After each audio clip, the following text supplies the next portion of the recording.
How are you doing, Kyle? Great, thank you. Welcome, everyone. And welcome to everyone online as well. This is our second day here in Washington State University, Vancouver. We're thrilled to be here. It's been a while, maybe a year or so since we've had our meeting here. Today's March 6th, 2026, and we are having our regular meeting. Yesterday, we had a full set of committee meetings. And so before we go into business, though, one of the more important statements that we make in the morning is our commitment to acknowledging that we are grateful to the original stewards on the lands of which Washington State University stands. We respectfully acknowledge that Washington State University's locations statewide are on the homelands of Native peoples who have lived in the region from time immemorial. The university expresses its deepest respect for and gratitude toward these original and current caretakers of the region. This meeting is open to the public and is also live streamed on YouTube. The live stream link, along with the recordings of the past meetings, can be accessed on the Board of Regents website. Hey, we can hear online. That's fun. Let's listen some more. For the record, I would now ask Tracy Jordahl to take roll call for the Regents. Right. Rush Blankenship. Here. Marty Dickinson. Here. Amina Hussein. Here. Sam Hunt. Here. Tracy Klein. Here. Doug Pika. Here. Jen Ramos. Here. Lisa Shower. Present. Howard Wright. Present. You have a forum. Great, thank you. The Board of Regents welcomes public comment at all of our meetings, and we will now hear from those who have submitted a request to make public comment. We have 3 who have signed up this morning. If you're online and if you're watching and you'd like to make public comment at a future meeting, you can do so by accessing any one of our portals, whether it's regents.wsu.edu or emailing us or reaching out to the board assistant, Tracy Jordahl. Our next scheduled opportunity to address the board will be during the May 7th, 2026 regular meeting, which will also be virtual for all of us on the board. And today, as we listen to the people who are taking time to share their perspectives, we will listen, but we will neither discuss or debate topics raised in public comment. This is not because the board does not value the perspectives, but because the board wishes to discuss or debate topics at a time when the public is notified that such discussions will occur. Regents may ask clarifying questions of those providing comment. So for the speakers who are in person, I will announce your name when it's your opportunity to speak. At that time, please come to our table, the presenters table. And for speakers participating virtually, you will remain muted until your name is called. And at that time, we will turn your mic on. So we ask that you keep your comments to 2 minutes, and please take a moment to introduce yourselves, as it's really important for us to get to know people in our WSU community. So with that, I think our first speaker is Caitlin Irvin to talk about fossil fuel divestment. Is she in the room? I'm online. Hi, Caitlin. Welcome. Hi. I apologize for not having my camera on. I'm just having some technology issues. We can hear you. Okay. Just wanted to make sure. My name is Caitlin Irvin. I am a second-year student at WSU Pullman, and I'm majoring in environmental and ecosystem sciences. To get more involved, I'm also the chair of the ASWSU Environmental Sustainability Alliance, as well as a member of our subcommittee, Fossil Free WSU. I would like to address you all as members of the board to let you know that next Tuesday, March 10th, Fossil Free WSU is holding a student walkout and rally on the Pullman campus with a march to the WSU Foundation office building downtown. We also plan to rally in front of the building every Saturday beginning March 14th. Our message is to stop investing WSU's money in fossil fuel companies that are a major cause of climate change and stop undermining WSU's sustainability goals. At the same time, we will be telling donors who see our signs or read the interviews in the local press, do not donate to the foundation and ask where you guys are investing before being donated. One of you, members of the board, is on the foundation's investment committee. We urge you to put on the agenda for an upcoming quarterly meeting discussion on removing or phasing out carbon stocks. Besides the moral arguments regarding divestment, there are financial ones. Mercer, the committee's advisor, warns you about these in a report that we sent a few days ago to Mike Connell with a request to forward it to the committee. Thank you all for your time, and I very much valued speaking with you. Any questions from the room? Okay, Thank you. thank you, Caitlin. Our next speaker is Elizabeth Cowling. Oh, Lizzie. Hi, Lizzie. We can see you, but can you say hi? Can you hear me now? There you go. Okay, Thank you. awesome. Well, I really appreciate the opportunity to be able to speak today. My name is Lizzie Cowling. I'm a freshman at WSU Pullman. I'm majoring in organic and sustainable agriculture. I am an active member of the WSU Student Group in Environmental Sustainability Alliances and the subcommittee Fossil Free WSU. I will also be participating in that march next Tuesday, March 10th. I became involved with Fossil Free because I feel very strongly about protecting our home and making the earth a place that my children and my children's children can continue to live in. Divestment is a really important way to be able to do this, and one way that you guys specifically are really able to help with. You might think that the shares that WSU has in the industry are negligible or that you won't be able to make much of a difference, but divestment really does work. And having an institution as famous and significant as Washington State University publicly divest helps turn public narrative against the status quo of the fossil fuel industry and of climate change in general. Those shares in fossil fuels would then fall in value, and the market can move to a place that is significantly more sustainable.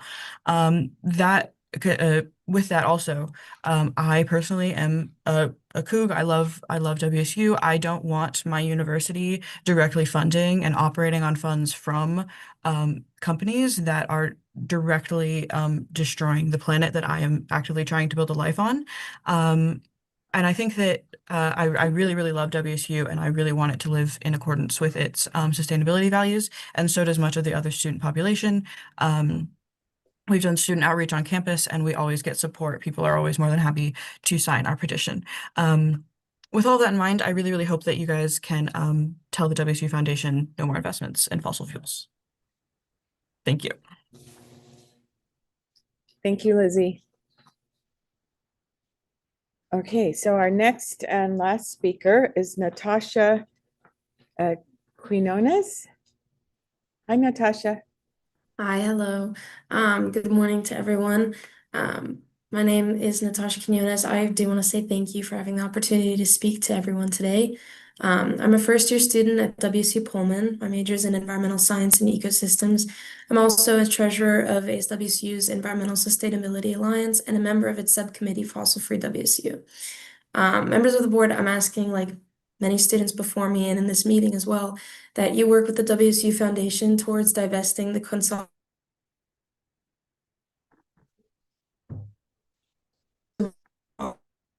companies. I know you have enormous challenges, like how you continue to program and services at WSU during a time of federal spending cuts in education. And you might think that this isn't the time to risk lower investment returns by meddling in the portfolio, but why not form or recommend a committee to actually look into these risks? Research suggests that the findings may be surprising. Besides, doing all that we can to protect the environment can't wait, no matter what other challenges we face. I urge you, members of the board, to prioritize removal of harmful fossil fuel holdings from the consolidated endowment. And thank you for your time this morning. Thank you, Natasha. Do we have any other speakers? Okay, great, thank you. Thanks again to all of you who have joined us to share your perspectives. We heard you and we appreciate you. So at this time, we are transitioning to the reports of our leadership. And I will begin by just sharing some of the activities that all of our regents invest in from the time that we last met to now, we continue as Regents to demonstrate our commitment to WSU in many ways, dedicating extensive time to not just reviewing hundreds of pages of homework that you give us before coming to these meetings, but also materials that come in between the meetings, and engaging in discussions inside and outside of these meetings with all of you as we get to know the university better, but also staying actively involved across the system throughout the state. Our work supports President Cantwell, her leadership team, the WSU students and athletes, reflecting a shared dedication to academic excellence, student success, and the Coug spirit. In addition to the highlights below, I welcome the Regents to share any activities that they may have missed. And I don't know if I have my slide loaded. I'd like to start with a field trip that I made out to one of the extensions. I was really excited about this program. It's actually a partnership with the counties. We met with the commissioners this day to recognize WSU students and our extension program.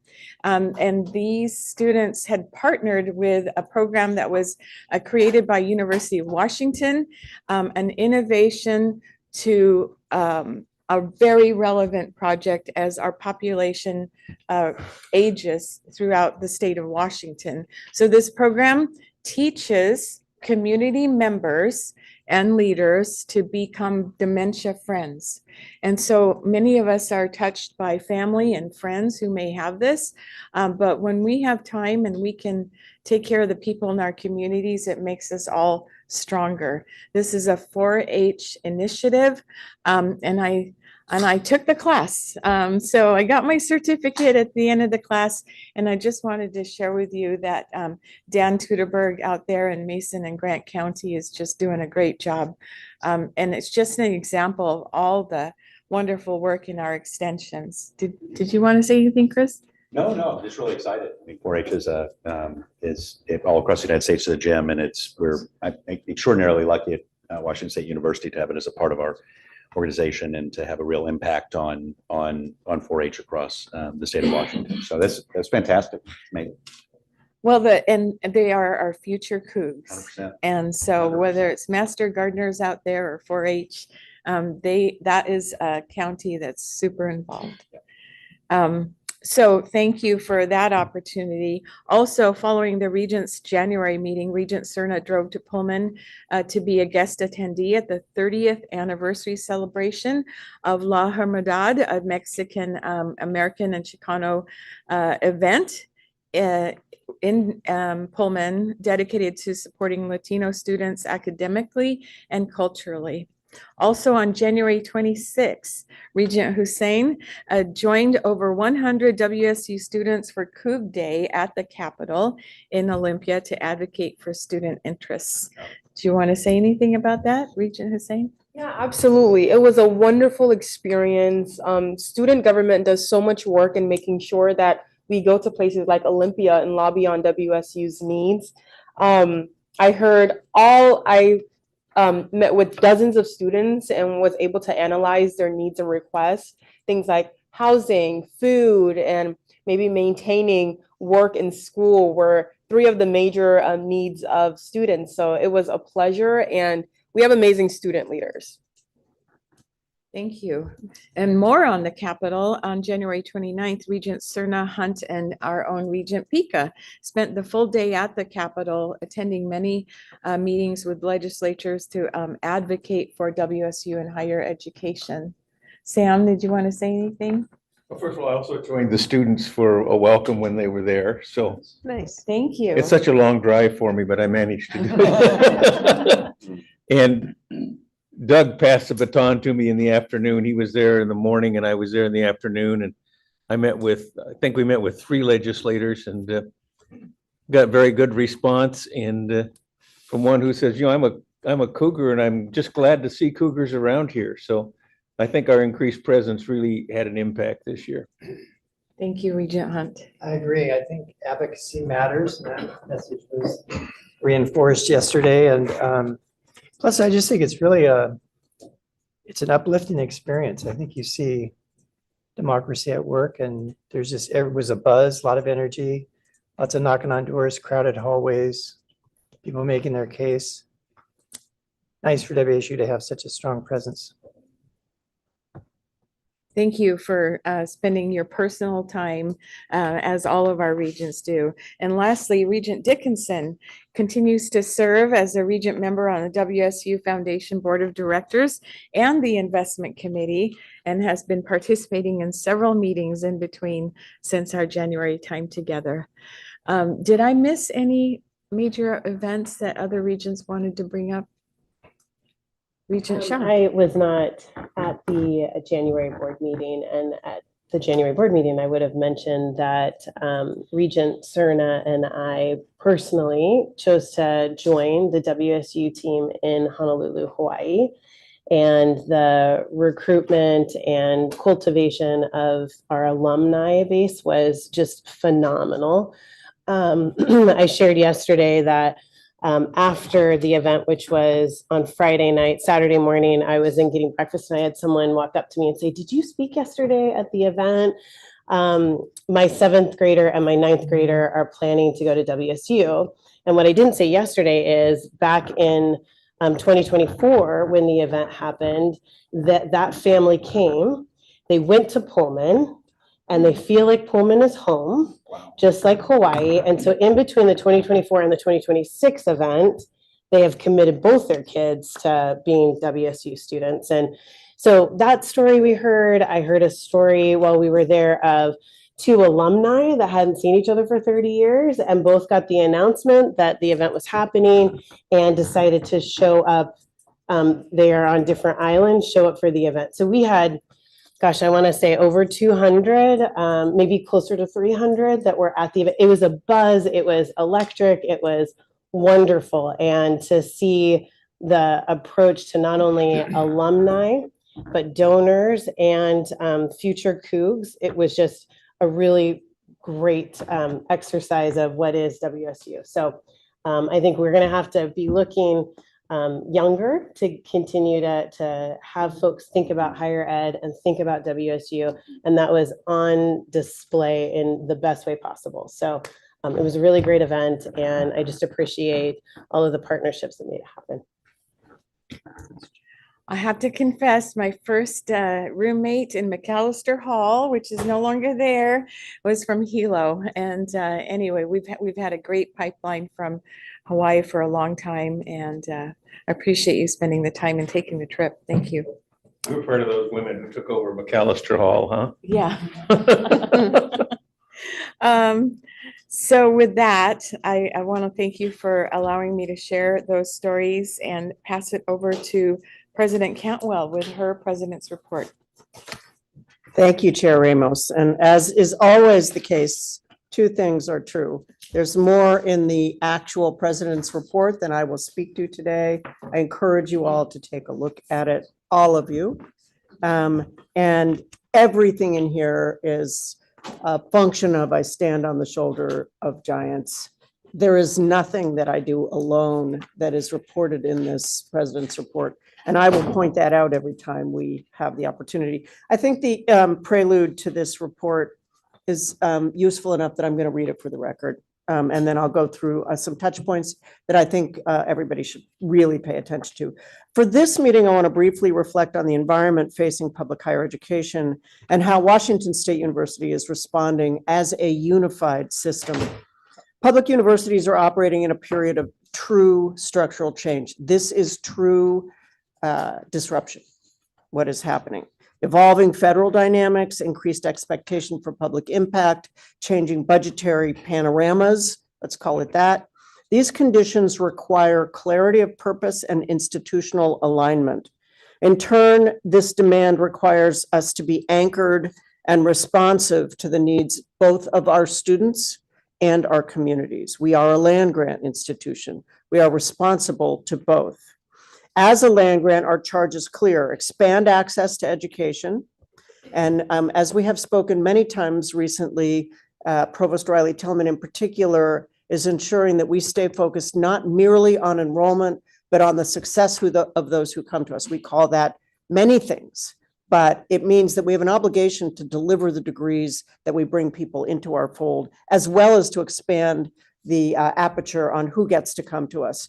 We no longer merely focus on young people who can come and stay in a dorm or drive every day to a campus and take classes all day long. We focus on people who are working, who are place-bound because they already have children or are taking care of their parents, et cetera. The responsibility of being a land grant includes advancing knowledge through research and translating that research into true public service for communities across the state and the nation. That responsibility guides the decisions that we make every day. It requires us to align resources to areas of highest impact. That means choices will be made. It requires us to strengthen the systems that support student success and research excellence. Two things can be true at once, and ensure that public investment yields tangible returns, economic returns for the state of Washington. And those of you who have met with me recently know I speak to that a lot, workforce and quality of life. Across the university, we are advancing more integrated planning practices. We're reinforcing fiscal and operational stewardship, and we are absolutely sharpening the alignment between academic priorities and resource decisions. That work is the foundation for navigating structural change, avoiding being reactionary through deliberate modernization designed to sustain the long-term vitality of the institution and support its growth is what we are doing. So we'll continue to position WSU with confidence externally. We don't just believe in ourselves. We believe you should believe in us, because what we do for you and for the state of Washington is provide unbelievable value.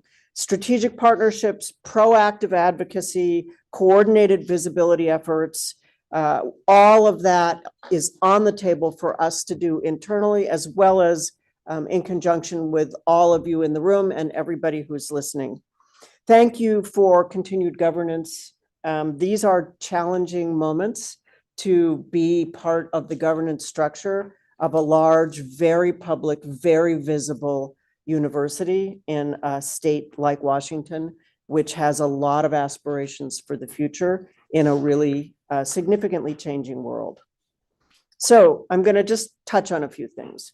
Yesterday you heard about, so this is in the academic enterprise. As you have heard before, the Provost Office has hired the Georgia State University's NISS. You'll hear us talk about that a lot. We are very interested in having National Institute for Student Success.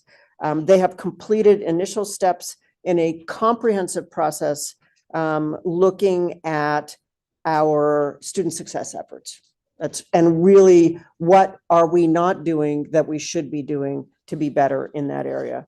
I would add that the Office of the Provost remains keenly focused on increasing first-year and transfer student enrollment. And we are really beginning to step into how do we serve students who are place-bound and cannot come to our physical campuses. We believe that if those of you out there who are place-bound people who want what we have should have access to that. You heard yesterday about the American Council on Education's award to the university, really for work that has been done over the past decade to look closely at effective processes for both teaching and then delivering students more into a world where they are able to succeed in the programs that they've started in. We've been talking a lot about our university data dashboard. We've actually created a draft. We are evaluating that now. Dashboards are enormously important for transparency in data, meaning when we have a functional dashboard, everyone will be able to see the same thing. We believe we have been asked to do that by both our regents and by our general public. Finance and operations, there are some, I'm just going to touch on some things that are down and dirty important to us so that you understand how effective EVP Brunelli and her team are and the massive amount of work that they are doing right now. The University Treasury, I think, have we actually done this, Leslie? This says expects to issue new general revenue bonds. We We've were in the market last week. We actually close on the next week. And being in the market for us was enormously successful. We happened to touch in and touch out at the right time. Oops, apologies. Meaning if we had been a week later, the market might have been a little harder to deal with. And Leslie and her team did a remarkable job of and successful job of basically, if you will, getting us some darn good deals. Budget hearings are scheduled for March 23rd to 30th. For those of you that have participated in those, it's a very long session of complete review of all of our units' budgets. I do think it's important to point out that finance, human resources, facilities, law enforcement, parking, and information technology are all working with the Provost's office on a comprehensive review of the Spokane administrative units budget and operations.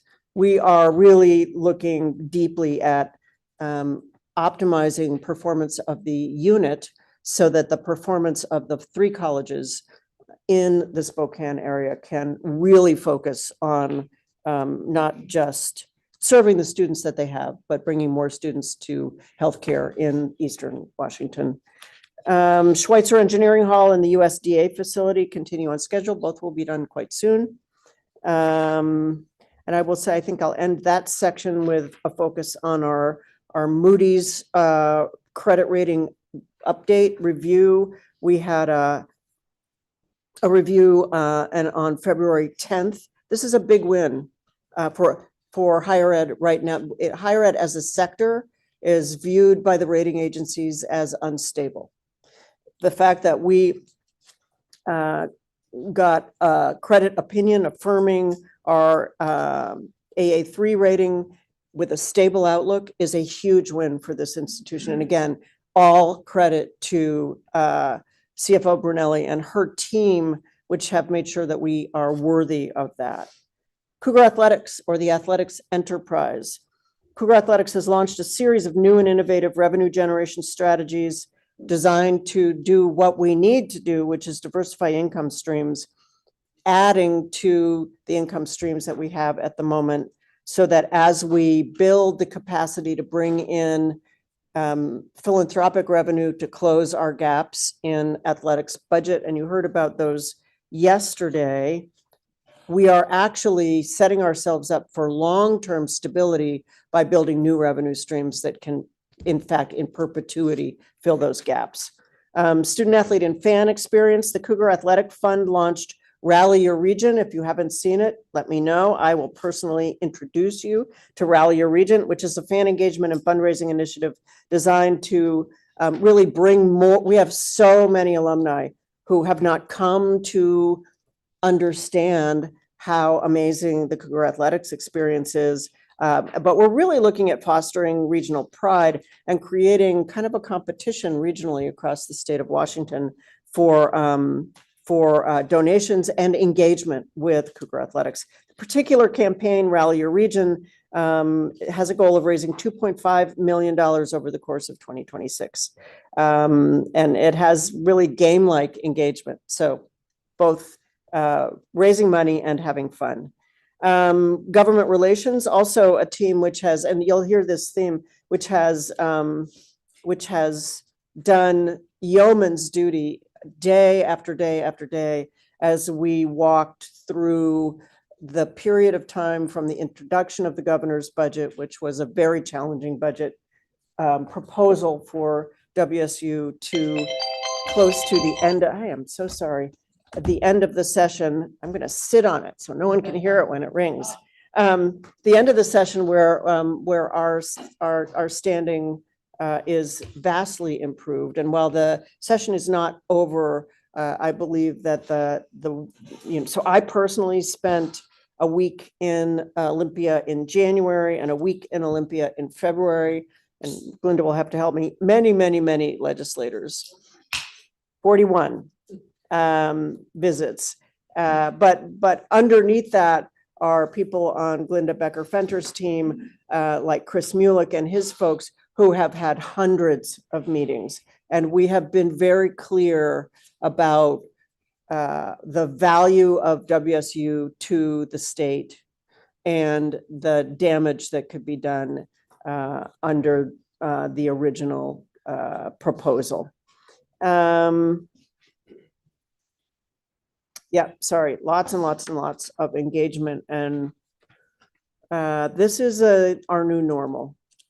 So anyone that wants to join in, work with Glinda and get some talking points and join in, because this is kind of an all hands on deck for Cougs out there, not merely talking about what it's like to be a Coug, but demonstrating the economic value that we have had in this state for 135 years. We have made massive, massive changes for the better to the state of Washington.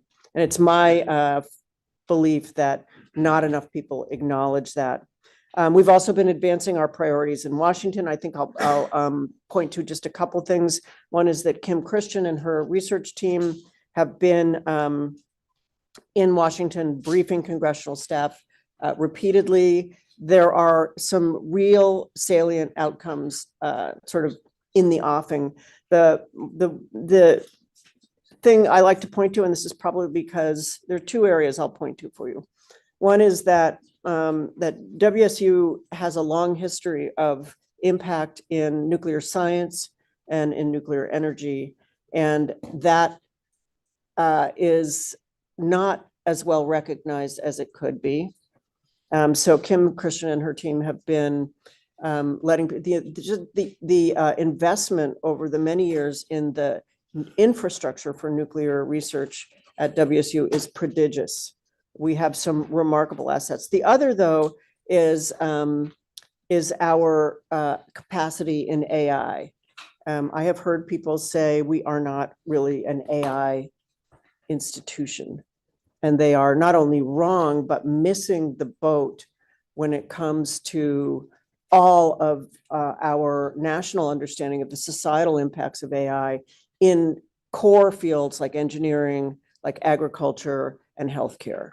And so Kim and her team have also been evangelizing and briefing on the many, many incredible research programs that our faculty engage in every day. We are world leaders in the application of AI in agriculture. And if AI is changing anything, it is changing agriculture right now under our feet. I will just also point out that we have had a number of West Side engagements in Seattle, in Bellevue, and in Vancouver and Everett. Glinda and her team are really making sure that we are where people need to hear about what we do. University marketing and communication. I'm not going to read too much of this. There's a lot of data in here, but Pam and her team have been ensuring that the many ways that we can measure impact with our communications are reported out to you, everything from social media impressions to where our stories have been picked up and carried, how many potential viewers there have been. WSU research in 2025 reached 34 billion total impressions. I'm going to give you the three top, which I think is very interesting. Elderberry juice shows benefits for weight management and metabolic health. Bat viruses, similar to MERS, have the potential to jump to humans. If that doesn't scare you, it should, seriously. And researchers recreate ancient Egyptian blue, which is a dye. And then, of course, Pam and her team are deeply invested with Cougar Athletics in letting the world know about our amazing athletics programs. The Nuclear Science Center, and I spoke about how Kim and her team are talking in Washington and in Olympia, but we are approaching the 65th anniversary of the reactor at the Nuclear Science Center, and our reactor is a remarkable, not only feat of early nuclear engineering capacity, but it is incredibly prodigious in the number of people that get trained on that reactor, because we have one of the few large training reactors left in the US. The other thing I'll point to is our joint work with the Pacific Northwest National Lab, which I will call PNNL, on developing an approach for WSU and PNNL and the DOE Genesis mission. The Genesis mission is really the hallmark new pan-DOE mission to advance technology and knowledge associated with AI capacities.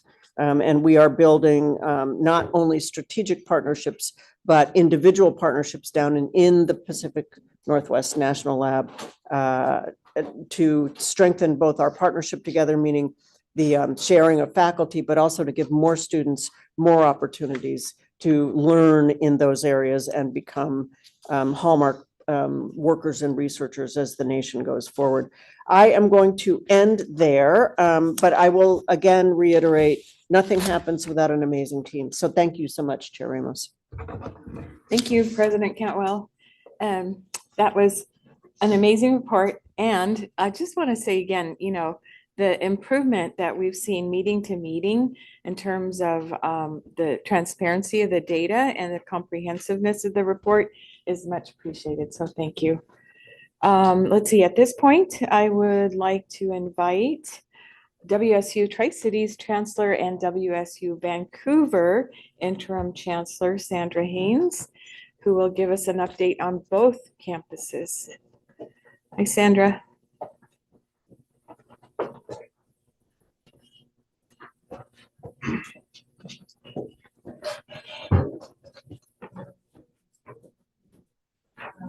Anyway.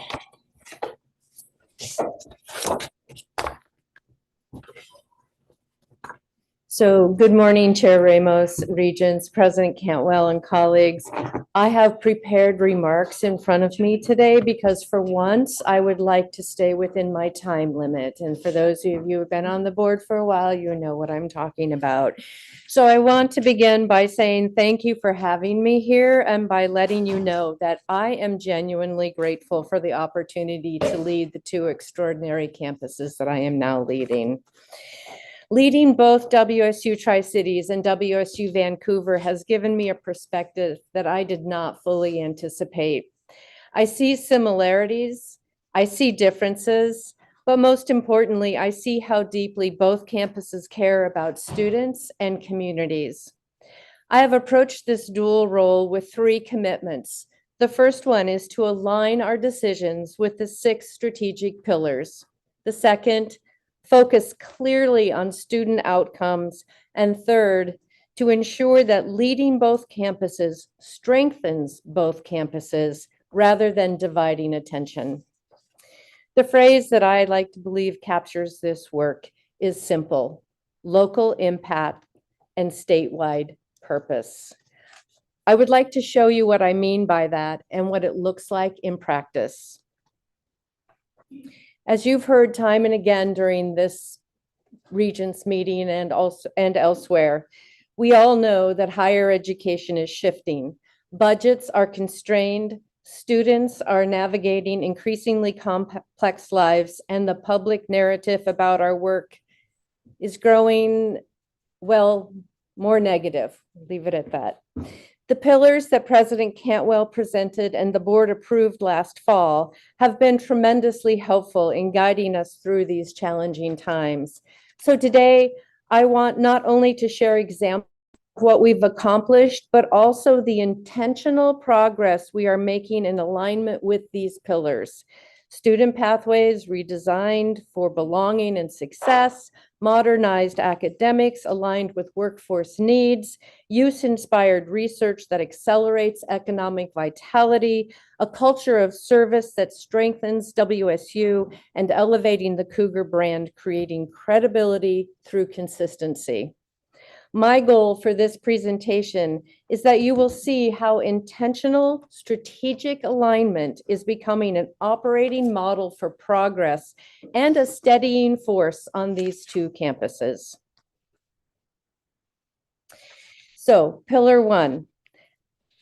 Our land grant mission begins with access, but we know that it must end with outcomes. Across the Tri-Cities and Vancouver campuses, we are building the conditions for engagement in college, persistence to graduation, and readiness for life after graduation. At both campuses, we are investing in high-touch, relationship-centered models because the students we serve benefit from structure, encouragement, and face-to-face connection. An example of this investment is the first TRIO Student Support Services grant at WSU Vancouver. As you likely know, TRIO provides individualized coaching, tutoring, and financial literacy support for students who are balancing work or caregiving responsibilities or disability. This grant filled a critical gap on this campus. Tri-Cities and Pullman already have strong TRIO programs, so Vancouver benefited from their experience. Because they shared what worked with us, WSU Vancouver was able to launch this program from a position of strength, deepening relationships with students more quickly than we would have been able to do, and also fostering greater collaboration with our system partners. Likewise, at WSU Tri-Cities, we made a deliberate hire, who you see on the screen, who is focused on industry-connected learning to ensure that every student has access to real-world experience aligned with employer needs. This includes our work with the Cougar Tracks professional education program. The strong response from community stakeholders reinforced the importance of a tightly integrated education to employment pathway and after employment skill development. And if you know the person on the screen, he was a former president of the Alumni Association, Mark Schuster. And when we announced him in Tri-Cities, he got the most likes that we have ever gotten on social media before. So it was a great hire for us. And you see him with President Cantwell in this Schuster shop, which is a memorial to Coug Nation. And if you're ever in the Tri-Cities, I am sure we can get you a tour. Okay, so anyway, back to the remarks. From these examples across both campuses, what I see is this: when students feel known, supported, and guided, their confidence grows. And when confidence grows, persistence follows. In summary, access opens the door, engagement keeps students inside, and alignment prepares them to walk forward not only after graduation, but throughout their career life cycle. Okay, pillar 2. Because it involves change, modernization can sometimes feel disruptive. As we move through these changes, we are working diligently to be careful, measured, and data informed, moving our campuses forward in positive and sustainable ways. Both WSU Tri-Cities and WSU Vancouver partnered with RPK Group to complete an academic portfolio and resource review. In both cases, we examined enrollment patterns, course demand, instructional efficiency, and resource allocation. This review helped us answer these guiding questions. Are we offering what students need? And are we stewarding our resources responsibly? Some findings affirmed our direction and others require us to recalibrate. I've spoken previously about the findings at WSU Tri-Cities, and we continue to update that data and refine our academic offerings annually. WSU Vancouver is new to this process. As you look at this slide, you can see that the course data shows that student credit hours and section counts both declined at approximately 5% from 2023 to 2025. And this really shows that we have adjusted our supply responsibly alongside demand. This consistency was not universal, as you can see in this slide, and the differences across colleges that reflect program mix and degree pathways revealed both efficiencies and opportunities for adjustment. And the academic units are now working to make those adjustments. In addition to the academic review, we conducted an administrative services review at Vancouver. We collected qualitative feedback from students, staff, and faculty, and this helped us to clarify our priorities, including strengthening data governance, implementing performance metrics across all units, refining remote work policies, responding to enrollment challenges, and aligning our leadership structure to better serve our campus. We have begun implementing these recommendations with a clearly defined North Star, sustained focus on students as we build future initiatives. We are essentially back to our basics, student-centeredness. And what is more student-centered than focusing on teaching? Across both campuses, faculty are investing in teaching excellence because pedagogy matters. From enhancing hands-on learning with the new X-Energy small nuclear reactor simulator at WSU Tri-Cities, to studying AI-enhanced teaching tools at WSU Vancouver, we are strengthening instructional quality. Additionally, yesterday we learned about the ACUE, correct, Teaching Academy. I'm pleased to report that 19% of the faculty participants in that initiative are from these two campuses. Clearly, our faculty are committed to quality teaching. Again, despite the urgency of the moment, in the long run for us, modernization is not about speed. It is about intentional and continuous improvement. Pillar 3. Our regional campuses operate within distinct ecosystems, internally and externally. In broad strokes, Tri-Cities is connected to new energy technologies and nuclear science, whereas Vancouver sits within a region shaped by manufacturing, health innovation, and environmental stewardship. Our research on each campus reflects those contexts. At WSU Tri-Cities, we are advancing sustainable aviation fuel research that has helped us establish partnerships that link WSU expertise across the system with industry and workforce development across the state. And in our work through the Institute for Northwest Energy Futures, we have connected faculty and staff from across the system to collaborate on a statewide nuclear innovation roadmap.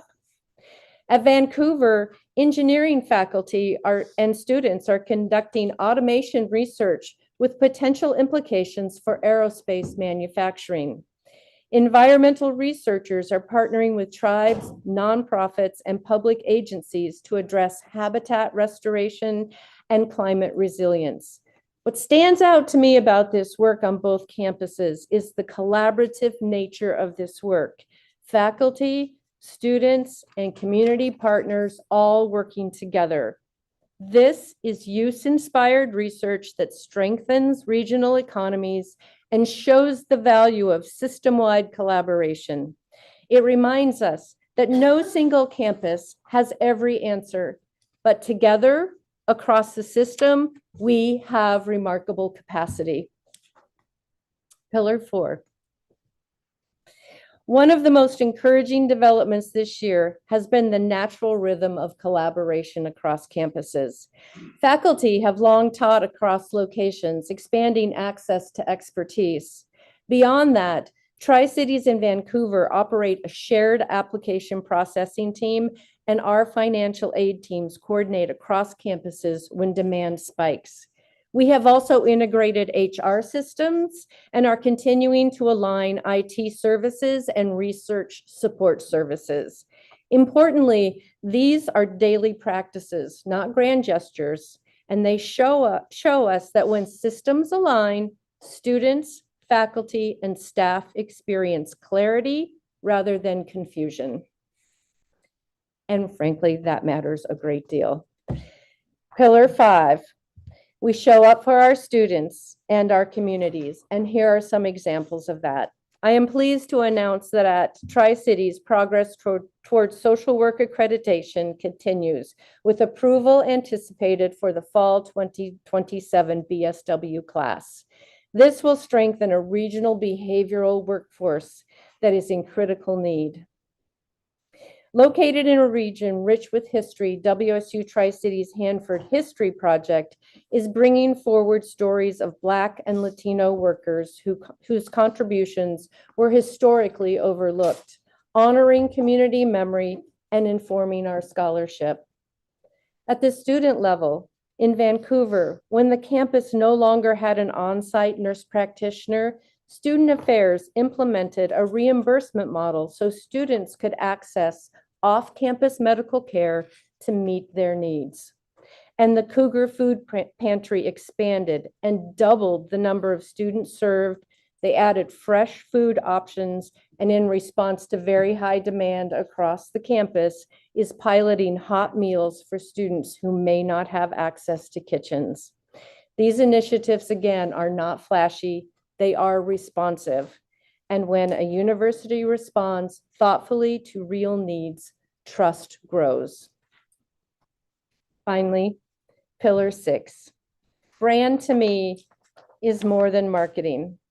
It is the cumulative effect of thousands of daily interactions in classrooms, research laboratories, and advising offices, and in our community partnerships.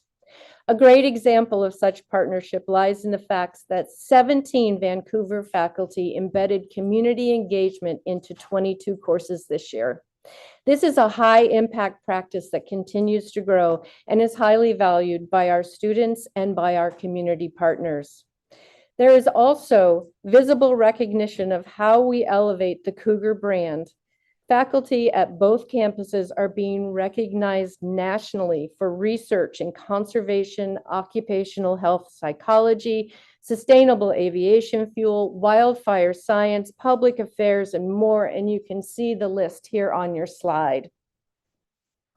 In your boxes, you'll find some materials connected to some butterfly and frog conservation research happening right here on the Vancouver campus. You may ask yourself, why frogs? Why frogs and butterflies? Why are they critical research to be conducting?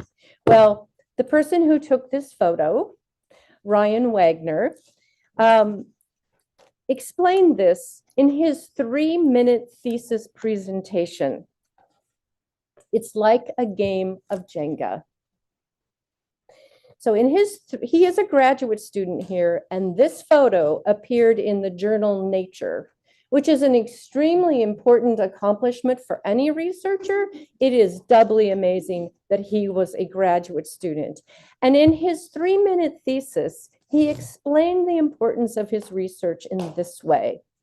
If this is the ecosystem, it is stable, and you can pull out a block and it will remain stable. But if you keep pulling out blocks, eventually it collapses. His frog research shows that by maintaining the frog ecosystem, and he has some very clever ways of doing that, we maintain a very important food chain component. If we let that go, we destabilize the ecosystem. Likewise with butterflies. Butterflies are very important pollinizers, and it is like removing another block from Jenga if we let them go. Okay, you were wondering why. I know you were wondering. Okay, although you might not think about athletics and WSU Tri-Cities in the same sentence, community engagement around athletics has been electric there. From a Cougar football watch party last fall to the Apple Puck. Yes, the Apple Puck. The WSU versus UW's men's hockey game that drew a record crowd for any game in Pac-8, yes, Pac-8 history.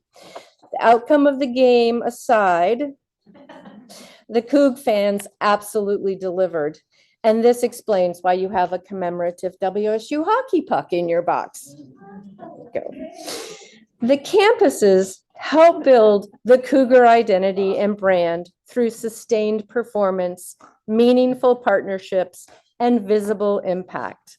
Brand grows when performance is consistent and when people feel seen and valued. I can't end without, moving to, this is a little tricky here, budget. Just a quick line about budget. moving away from the pillars and into the realm of budget, because of course, as the campuses are not immune from financial pressures. As the system goes, so goes the campuses. Both campuses have absorbed reductions. We are preparing additional cut scenarios that are guided by 3 principles that are based on our deeply held values. Minimize impact to students, minimize impact to research, and minimize impact to people whenever possible. At the same time, we continue to see encouraging enrollment trends. Tri-Cities enrollment has grown for 3 consecutive years with an 8% increase this year. Vancouver enrollment has stabilized this year, and we have seen modest gains in undergraduate enrollment. Such growth does not eliminate constraints, but it does signal trust from students and families. As I have said before in this presentation, steadiness matters. The bottom line is that when I step back, I see on the 2 campuses, what I see on the 2 campuses is alignment. 2 ecosystems, 1 strategy, 6 pillars guiding real decisions. I am deeply proud of the faculty, staff, and partners who make this work possible. And I am grateful for your leadership and guidance as we navigate change together. Remember what the campuses are built for: local impact, statewide purpose. Thank you for allowing me to present, and I welcome any questions you might have. Regent Dickinson. Well, that was an awesome presentation. So thank you. A really great way to kind of just keep kicking things off following President Cantwell's presentation too. I think we'd be remiss to not acknowledge you, Chancellor Haynes. You are known for being a community connector and collaborator in the Tri-Cities. Your name is often used specifically to healing a lot of the fracturedness in the Tri-Cities. So how lucky we are to have you now bringing some of those gifts that you offer to our Vancouver location as well. I just want to say thank you. The continuity and the pillars feel so relevant and translatable to students. And it's really candidly not an academic speak. It's just in speak of what students at all levels need. So thank you for creating a strategy that is transferable and translatable to those we're serving. And I love steadiness matters, because I think if I was to describe you in one word, it would be even-handed and steady. So thank you very much. I'm just really thrilled. This is exciting. Thank you. Appreciate it. Regent Shaw. You are known for packaging so well treats and tying it to your presentation. So well done. I'm always excited when you're at that side of the table. Yeah. But more importantly, the content that you deliver, to build on Regent Dickinson's point, was phenomenal. And I believe that you have not been seen or applauded and celebrated for your vision around bringing in the academic and administrative reviews early on to Tri-Cities. I think it was something that you mentioned and something that is so necessary. And we saw the whole system need to do a bit of that.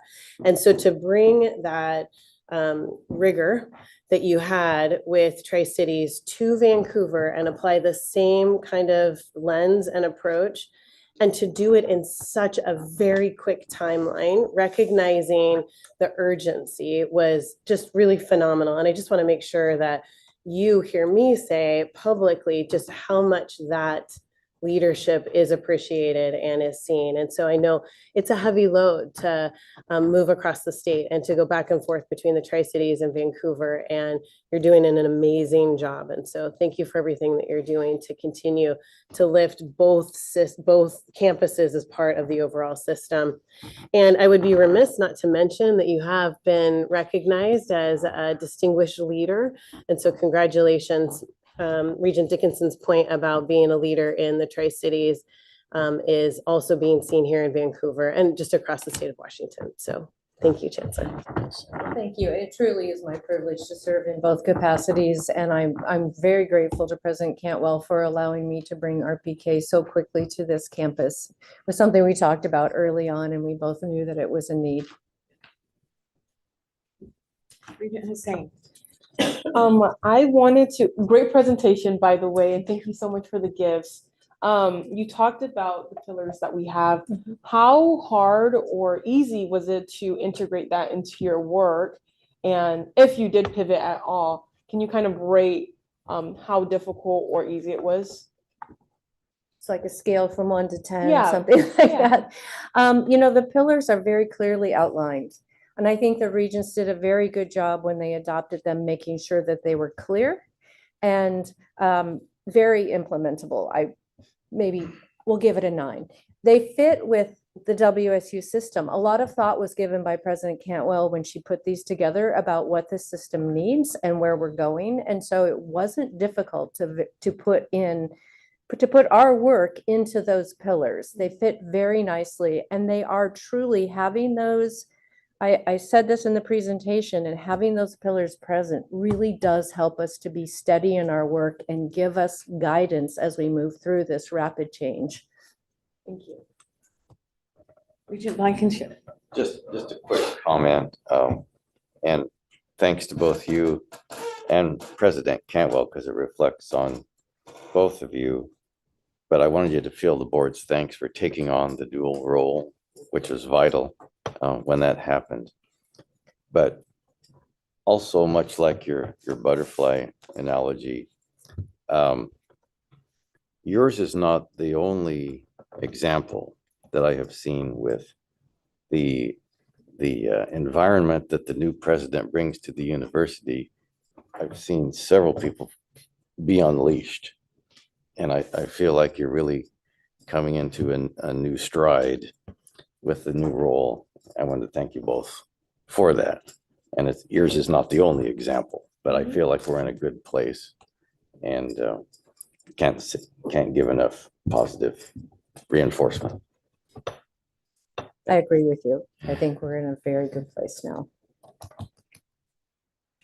Thank you.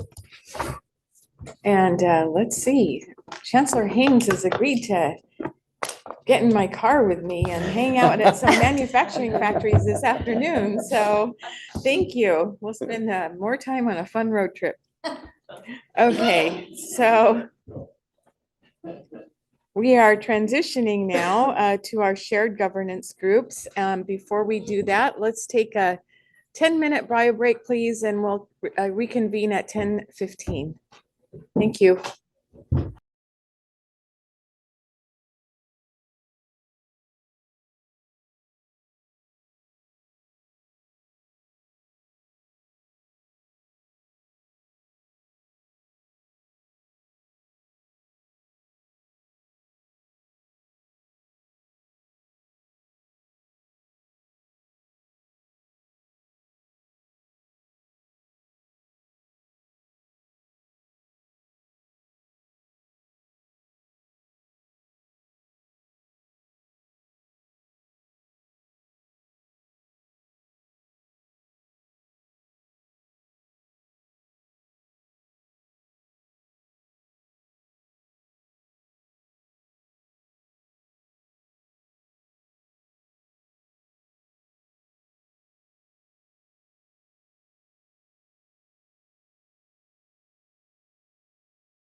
Oh, it takes us a minute to regroup.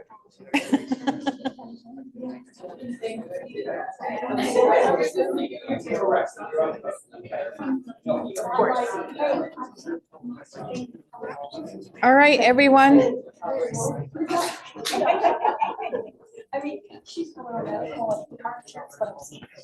I'm trying to keep us on track so that people could catch their flights. So there's a little bit of airport pressure here today. So let's see. Are we set? Kyle, are we good? Thank you. Reports from shared governance groups will be our next segment. They will each provide updates for their respective areas. And we will start today by hearing from 3 associated students of Washington State University presidents. Our first presenter is the ASWSU president for the Tri-Cities campus, Parjit Pawar. Is she virtual? There she is. Yes. Hi Yeah. there. Hello. Are you guys able to hear me? Yes. Perfect. But yeah, hello everyone. First off, I wanted to apologize. I'm not there in person. My deepest apologies. It's just scheduling and all of that and midterms. But I'm so glad that my vice president, Romeo Ross, he is amazing, and he was able to represent Tri-City students in person. So thank you so much, Romeo, for being in person. My name is Parjot Pawar, and I have the honor of serving as the president of the Associate Students of WSU Tri-Cities. Thank you for the opportunity to share the update on our amazing work that our student government has been doing to support and represent our students so far. Before I begin, I want to highlight all of the amazing work, or before I highlight all the amazing work our student leaders have done so far, I want to briefly talk about the Tri-Cities campus itself. One of our defining strengths of this campus is a strong sense of community that exists here. Students are able to build meaningful relationships with faculty, staff, and with each other in a way that makes the campus feel so supportive and connected. This campus is also deeply tied to the Tri-Cities region, creating opportunities for students to engage with local industries, gain hands-on experience, and start building their careers while they're still in school. That combination of community, opportunity, and support is exactly what draws many students to WSU Tri-Cities and why I personally chose to attend this university as well. Moving on to ASWCTC, we have focused on many different things, but the core of it is strengthening student advocacy, expanding opportunities for professional development, and improving the overall student experience on our campus. I want to recognize that everything I'm about to share is made possible by the incredible ASWCTC team we have had this year. Each and every one of them have all worked so hard to represent the voices of our students. So thank you for just an amazing team this year. I'm so excited to share all of the updates. One major accomplishment this year was our work in legislative engagement. We saw record-breaking interest in the system-wide event called Coug Day at the Capitol, with 40 of our students registering to participate. Within our budget capacity, we were able to take 20 students to the state capitol who then met directly with state legislators and advocated for issues that directly impact students. These include expanding childcare access, addressing food insecurity, and supporting the Washington College Grant, just to name a few. I share this first because experiences like this give our students the opportunity to share their stories directly with people like legislators and ensure that student voices are represented in decisions that shape higher education. Another focus for us has been leadership and professional development. Within ASWCTC, 6 of our members recently attended the American Student Government Association Conference in Los Angeles this past weekend, actually, where they participated in governance training, collaborative sessions with student leaders from institutions across the country. This allowed our student leaders to bring back new ideas and strategies that strengthen our student government. This year, we also organized a professional networking panel that connected students with faculty and industry professionals. And we also helped support approximately 17 students in attending the WSU Pullman Career Networking Night in February. We worked to expand student support, and equity initiatives as well. One example is the completion of our Crimson Closet. It's a program that provides students with access to professional clothing for anything like interviews, internships, and career-related opportunities for free. For many of our students, purchasing professional attire can be a barrier. So this initiative helps remove that barrier and support students as they prepare to enter the workforce. On campus, we have also worked to address student concerns related to infrastructure and sustainability. This has included improvements to our campus kiosks, which is one of the first things you see when you come to campus. So we push to make improvements to those kiosks in order to maintain a welcoming campus environment. We're also continuing to advocate for expanded recycling infrastructure as well. Student safety and accessibility have also been a top priority. We are currently making progress on the relocation of a campus bus stop and have successfully secured approval from our local fire department for that project. So that was an important step towards improving safety and accessibility for our students, especially since so many of our students travel to and from campus. ASWCTC has continued to advocate for academic resources and student success this year as well. This included elevating concerns from our nursing students related to communication gaps, instructional challenges, and access to resources at the nursing campus itself. We also hosted recurring study sessions to support our education students preparing for certification exams, provided guidance meetings for students navigating entry into their academic programs as well. Our engineering center is even developing a practical pocket handbook for graduating engineering students, a concise, easy to carry brochure that will highlight essential concepts, formulas, tools, and key information that students can use as they transition into their first professional roles. Another important thing has been student engagement and transparency. We expanded outreach through social media communications, informational videos, and open invitations to our Senate meetings. So students can better understand what student government is doing and how they can get involved. Finally, I would like to highlight the strong level of student engagement we are seeing this year through our spring elections. We had 25 students apply to run for office, which is significantly higher than historical averages. We usually average about 10 to 14 people running for office. So 25 this year was a huge jump. So that's super exciting. Even more exciting, we're already seeing record-breaking voter participation. The voting period hasn't even ended yet. It ends on this Sunday, I believe. And as of this morning, we have 260 votes, while the average in past years has been around like 100 or 150. So that's a huge jump as well. So at the end of the day, student government exists for the students, by the students, and it is encouraging to see more and more students getting involved, sharing their voices, and helping shape the future of our campus. Thank you for your time. Wow. Thank you, Parjo. We have applause in the room here. Any questions? Regent Hussein? Just a quick comment. ASWSU TC has been doing such amazing work. I mean, you see them all over social media. They have great leadership like Parjo and Romeo. Being able to partner up with you guys as a student regent has made my life so much simpler. You guys have been so phenomenal. So I just want to say kudos to you and the work you do. And congratulations on graduating this upcoming May. So I know you're all set and done. So you definitely have left an impact.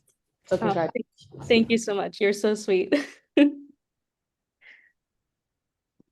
All right, thank you so much. But we can't let you go without you telling us what you're graduating from. Yes, so I'm a pre-med student. I'm actually triple majoring. So I have a major in psychology, biological sciences, and business. So I'm all over the place, but I'll be graduating with 2 degrees. Super exciting, get to walk the stage twice. So excited for that. But yeah, right now I'm just looking for jobs. I'm sure many graduating students are. I'm also still looking into master's programs, but I'm keeping all opportunities open. I'm not too picky about anything. So Currently looking at opportunities at P&L and Hanford. So looking around in that and also at our local hospitals as well. Regent Dickinson has a question. Just a quick question. Are you from the Tri-Cities area? And what prompted you to select WSU as your school of choice? Yes, so yeah, I grew up in Richland. I was born in Los Angeles, but I don't even remember it. We moved here when I was like 2. So yeah, I grew up in Richland, and I chose WSU Tri-Cities because it was close to home. It was one of the more affordable options for me. And I think I knew from a young age that I wanted to stay in Washington, specifically even in the Tri-Cities area, because I just love the area so much. So I wanted to grow and expand in my education here, and no better place to do that than WC Tri-Cities. I also love I have an older sister, and she actually did running start at WC Tri-Cities, so she would always brag about how good it was. So I was like, might as well just attend here then, since she also liked that as well. But yeah, and I've had an amazing experience. Everyone has been so amazing. Saddened to leave and graduate, but I have to leave eventually. So maybe I'll be back. I don't know. Master's programs, still looking into them. For choosing us. We're lucky to have you. Well, and lastly, Parjo was one of the selected committee members for the presidential selection process.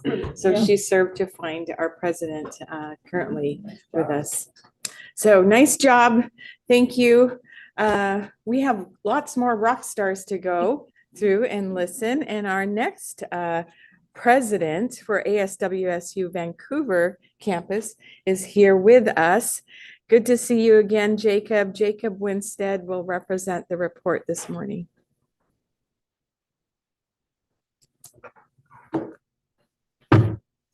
Hello, everyone. Hello. Thank you. Thank you. Good morning, President Cantwell, members of the Board of Regents, and all those in attendance. Thank you for the opportunity to stand before you, or I should say seat before you, provide an update on the Associated Students of Washington State University, Vancouver. I had the pleasure of presenting a report to you last year in Seattle, and I am honored to do so again, this time on the campus I proudly call home. By way of brief reintroduction, my name is Jacob Winstead. I'm a senior majoring in electrical engineering, and I've had the unique privilege of serving as president of ASWSUV for the past 2 years. Together with Vice President Trucdeau and a dedicated team of student leaders, we remain deeply committed to advancing in the interests of students and strengthening the Washington State University Vancouver community. Over the past year, ASWSV has contributed to focus on sustainability, modernization, and long-term organizational strength. One of the most significant accomplishments during this period has been the successful consolidation of both physical and digital records spanning the past 35 years. Vice President Doe, Senator Kevin Davey, Chief of Staff Ognian Dinchev, and I finalized this effort with the goal of preserving institutional history, improving continuity, and better positioning future student leaders for success. As a result of this work, ASWSV has also been engaged in a substantial overhaul of its governing documents. Since the start of 2025, a total of 51 amendments have been passed to date. For charter organizations such as ours, a strong foundation is essential. Much of our attention has therefore been directed toward correcting inefficiencies, refining processes, and ensuring that the organization remains sustainable and effective well into the future. A little over a month ago, our team, alongside our incredible ASWSU and Graduate and Professional Student Association counterparts, participated in Coug Day at the Capitol on January 25th and 26th. WC Vancouver was proud to contribute 26 students to the system-wide total of 110 participants. This event provided an important opportunity to meet with legislators and advocate for policies that directly impact our educational experience and overall well-being at a time when that advocacy matters deeply. I would also like to extend my sincere thanks to President Cantwell and her team for taking the time to provide guidance and insight the evening before our lobbying efforts, especially since that meeting took place during when the Seahawks were playing against the Rams for a spot at the Super Bowl, as well as to Sam Hunt for being there that morning to encourage and support us before we even entered the Capitol. In alignment with Washington State University's strategic pillars, as well as the broader institutional push towards modernization, innovation, and student success, ASWCV also has several major projects to highlight. To improve operations for registered student organizations and clubs, ASWCB has been working closely with Brooke Beckett in the Office of Student Life and Intercultural Learning to streamline several important processes.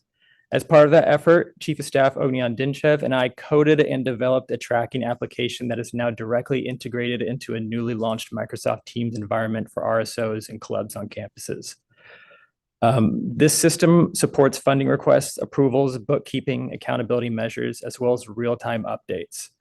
The purpose of this project is to create a more efficient, transparent, and accessible process for student organizations so they can better focus on engagement, programming, community building, and doing what keeps students on our campus. ASWCB has also continued its work on broader campus projects. In my report last year, I spoke about working with Jason Bearlocker to hire consultants to explore the feasibility of and potential options for creating a student union building. Since then, we have hired a team and received an initial report. After deliberation with Chancellor Haynes and Vice Chancellors Dominic Bantham and Damian Sinnott, we are now expanding the conversation to also consider how we might improve or better utilizes the space that we already have if a new building proves to be too great of a financial burden. With approximately $4.5 million in allocated funds for this project, I'm confident that regardless of the direction ultimately taken, future students on our campus will benefit in meaningful ways. At the heart of all this work is ASWCB's continued commitment to representing and advocating for the needs of Washington State University Vancouver students while helping foster a vibrant and connected campus community. Whether through innovation in our internal systems, collaboration with campus partners, or direct engagement with student concerns, our goal remains the same, which is to leave the institution stronger than we found it and to ensure students are supported in practical, visible, and lasting ways. I would like to conclude this report by acknowledging that we are navigating extremely difficult times in higher education. I know that your jobs are not easy, but your efforts matter.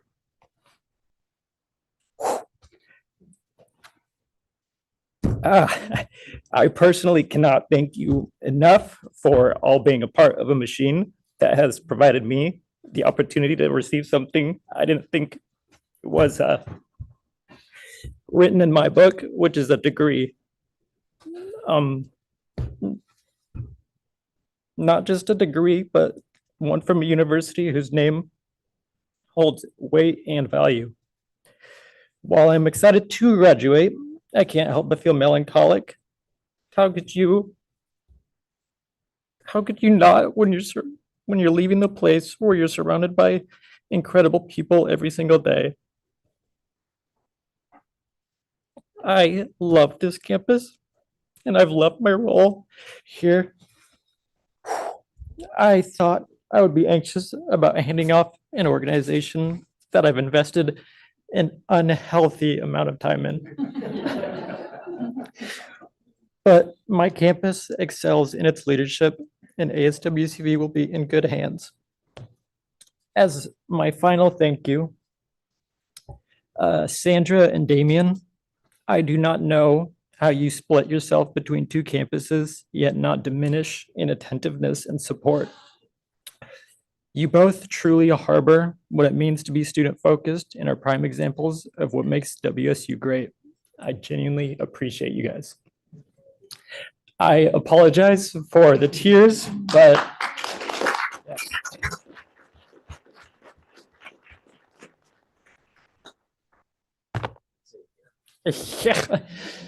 yeah, but thank you guys. Thank you, Jacob.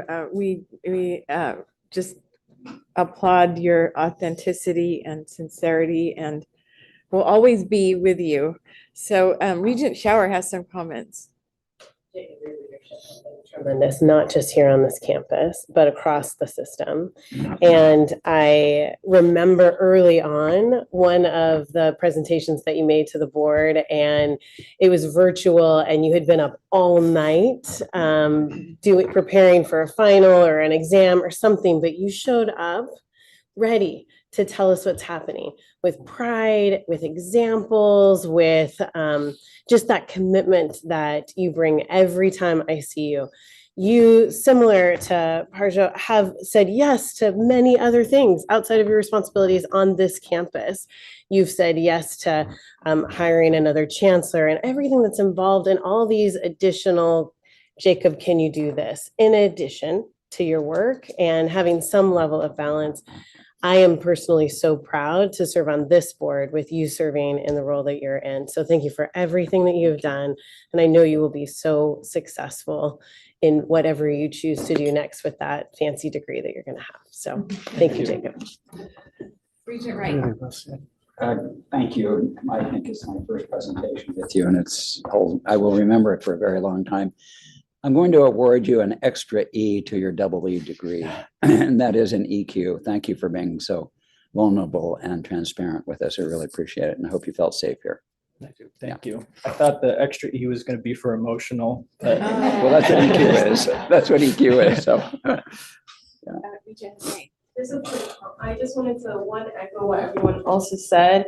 You can't say Jacob's name without people cheering. I mean, the impact that you have, not only on Vancouver, but for student government as a whole, is felt, is seen. Wherever you end up, you'll do wonderful. So thank you for the work you've done. Thank you. Regent Klein. Jacob, I just wanted to ask you, since you had such a good experience here, and I've been a past student here as well, looking towards the future, what would you see as potential for expansion for this campus, and what would your recommendations be?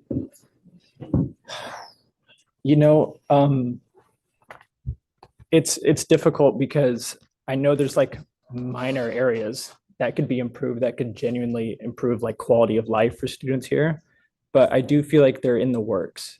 I feel like there are already conversations being happened with the vice chancellors as well as the chancellor.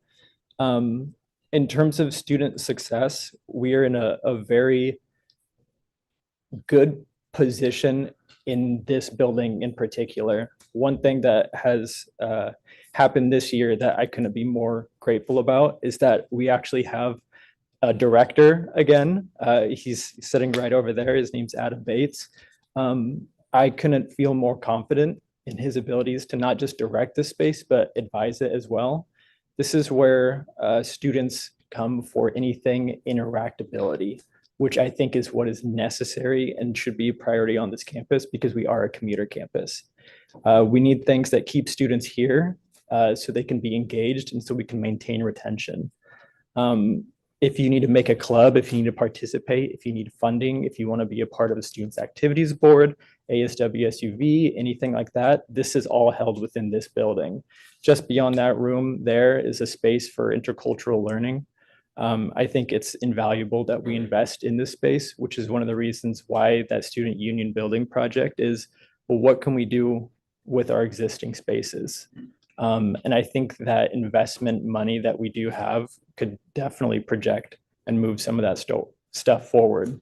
It's hard because I don't want to make ideas for the next generation. I have some written down, but I'll slide it to Adam and the next year's team, and they can cross off what's ridiculous and maybe circle what's important. Well, thank you. Any other comments? Oh, Thank you, guys. yes. So Appreciate it. remember, round trip tickets to Regent chairs in the future, right? So thank you so much and congratulations. Well done. Our third ASWSU.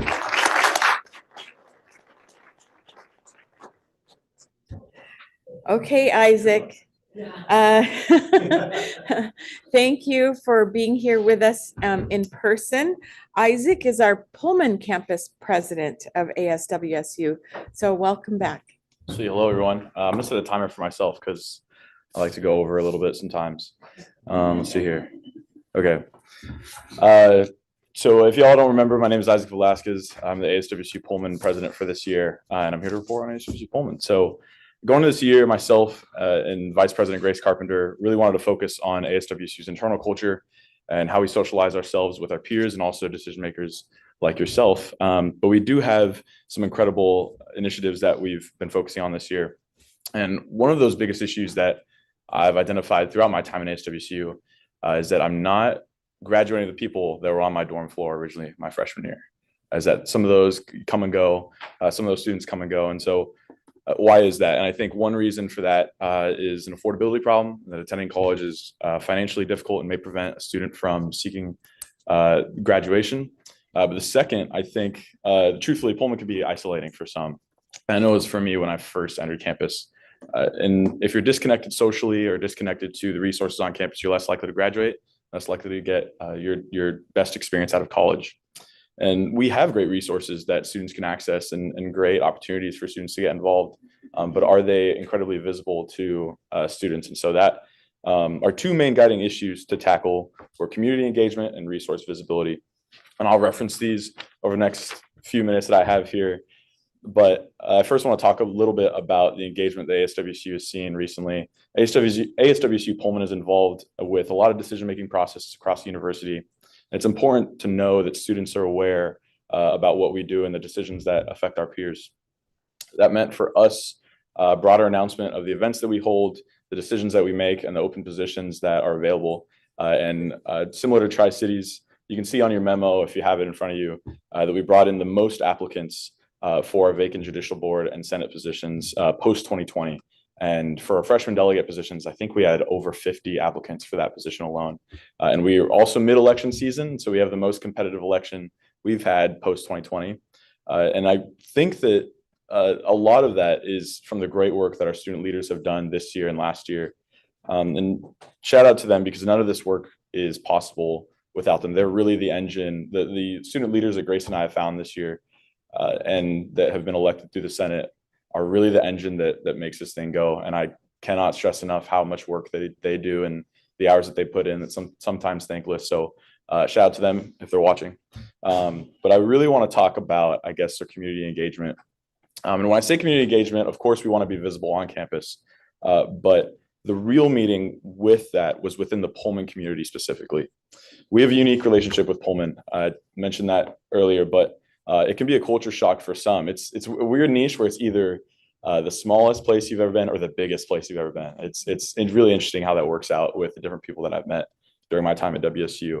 But our collaboration together is necessary for us to be successful, not just as a student government, but as an institution as a whole. So we invested a lot more resources into our community relations.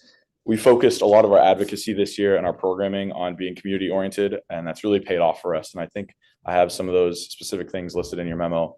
But we received great feedback from community leaders, and a longtime Pullman City Council member, actually in our joint City Council meeting, said this was the most community involved student government that they've seen in their 40 years in the community. And so that was phenomenal to hear from them. Our main goals with our community involvement, or I guess our community relations specifically, were one, obviously to promote student connection to Pullman, but also ensure that community members and leadership are aware of student needs and ensure that students are a larger part of community development and that we're worth the buy-in as Pullman develops. I guess the next thing, moving on, I want to talk about is that within ASWSU, we have 12 service and program committees that offer opportunities for individuals to get involved with their communities through programming events, advocacy for students, and providing a welcome space for all. They mostly focus on affinity and multicultural communities, or affinity groups. 3 of these committees hold conferences for high school students to visit WSU and familiarize themselves with higher education. That's CASH, Vibes, and Shaping. And Regent Stadon isn't here today, but he did attend CASH. And I'd like to thank him for that. But all of these had record high applications and attendance this year. We saw the most for CASH since 2014, most for Vibes in 14 years, and most for Shaping in 7 years. And the thing about these conferences is that they don't just provide an involvement mechanism for students or attention piece, but they're also a recruitment mechanism for underrepresented populations, and letting those students know that college education is attainable and that it's attainable at WSU Pullman. I want to say a little story, and I cleared this from him, but I had someone that I went to high school with who attended the Vibes conference when he was in high school. And from there, he attended WSU Pullman, became the chair for the conference, and then became a president of the Black Student Union at WSU, and is now teaching at my home district that we're originally from. And he's also chaperoning and still involved with the conference. These conferences are getting so popular that we're having to reject almost half the applications. And we'd love to expand, but there's a few barriers there, and not just financially, but with personnel and what we can provide there. But looks like I'm running out of time. So I'd just like to thank the Board of Regents and for the opportunity to share today and the work that you folks do at WSU And it makes me proud to be a Kook. So thank you so much. I know I have a lot more initiatives on there, and I'd love to talk more in detail about them. So if you have any questions, please let me know. Thank you, Isaac. Who has comments or questions? Oh, I Regent got a Hunt. quick one. Years ago, I ran for student body president, but anyway, we had political parties. We had the Greeks, the independents. Do you have political parties, or how do you divide up? Is it just everybody runs as a scatter shot? Yeah. There's no, I mean, people often have their associations, but we don't have any structure of political parties or anything of that nature. Yeah. Great, Regent Hussein. Why did you start your journey in student government, and why do you believe that students are, because you talked about the current tickets being contested for the first time in a couple years? Yeah. Why do you believe students are joining student government? Can you repeat the first question? Why did you join? Okay, yeah. For me, I've always kind of gone off the motto that I want people to feel the way that I feel about WSU community. In order to do that, we have to change some of our processes and change some of the things that we do as a university. And I've always considered myself a community-oriented individual, and advocating for people is something that I love to do. With specifically about the others or the contested elections, I really think that it's because of the work that this group has done this year. It's become a lot more visible, and it's become visible in the Pullman community and the WSU, and specifically the campus community. And I think that is where it's come from, truthfully. Great, thank you. Regent Dickinson. Well, I just wanted to thank your acknowledgement. I just have recently been working with two different WSU students. They're freshmen and they're looking for different opportunities for summer work and that kind of thing. And both of them are struggling with what you described as isolation a little bit, not because they are not finding community in certain places, but it is a big transition for both of them. And the way that they articulated it, you did a nice job of describing that. So as a leader, elevating that is important. And I just wanted to acknowledge that I appreciate you calling it out and keeping us aware of that and keeping it at the forefront for us. Thank you. I think something that I've discussed before is with our financial resources, you might get like an email about them, but a lot of these are through word of mouth. Like, do you know someone who knows about this opportunity? And those services are available. And part of that is connecting socially to then connect to our financial services. So I've used those services myself before, many times as a freshman, sophomore. So I know what it's like to be in that position. Our provost has a question for you.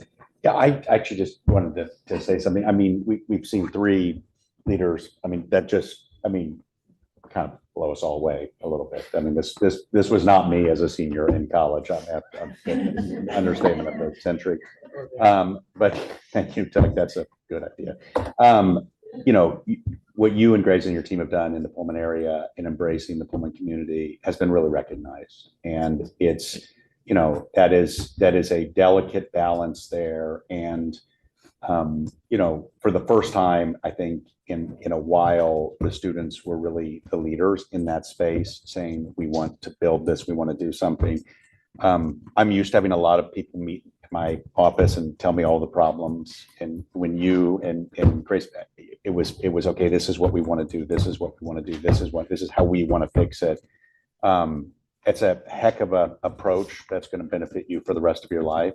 And again, to all three of you, I cannot tell you how impressed I am with the work you're doing, the approach you're taking. It's different, it's atypical. I've been in this industry for a long time, and it's really special. Thank you. We've definitely taken advantage of Student Government Council this year. Parjo, Jacob, and I see Desmond on the screen over there have been phenomenal to work with. We've really gotten a lot done in that regard, and me as well, or Regent Hussein.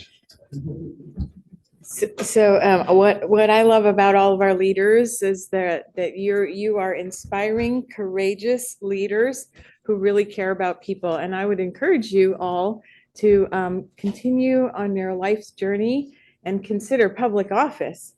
because I could see you all as governors and as senators and amazing public leaders. So thank you so much. Thank you. This home high school, what is it? Sorry, what? What was your high school? Oh, Franklin Pierce. Okay. Franklin Pierce High School. Go Cards. Oh, go Falcons. Cool, thank you. Okay.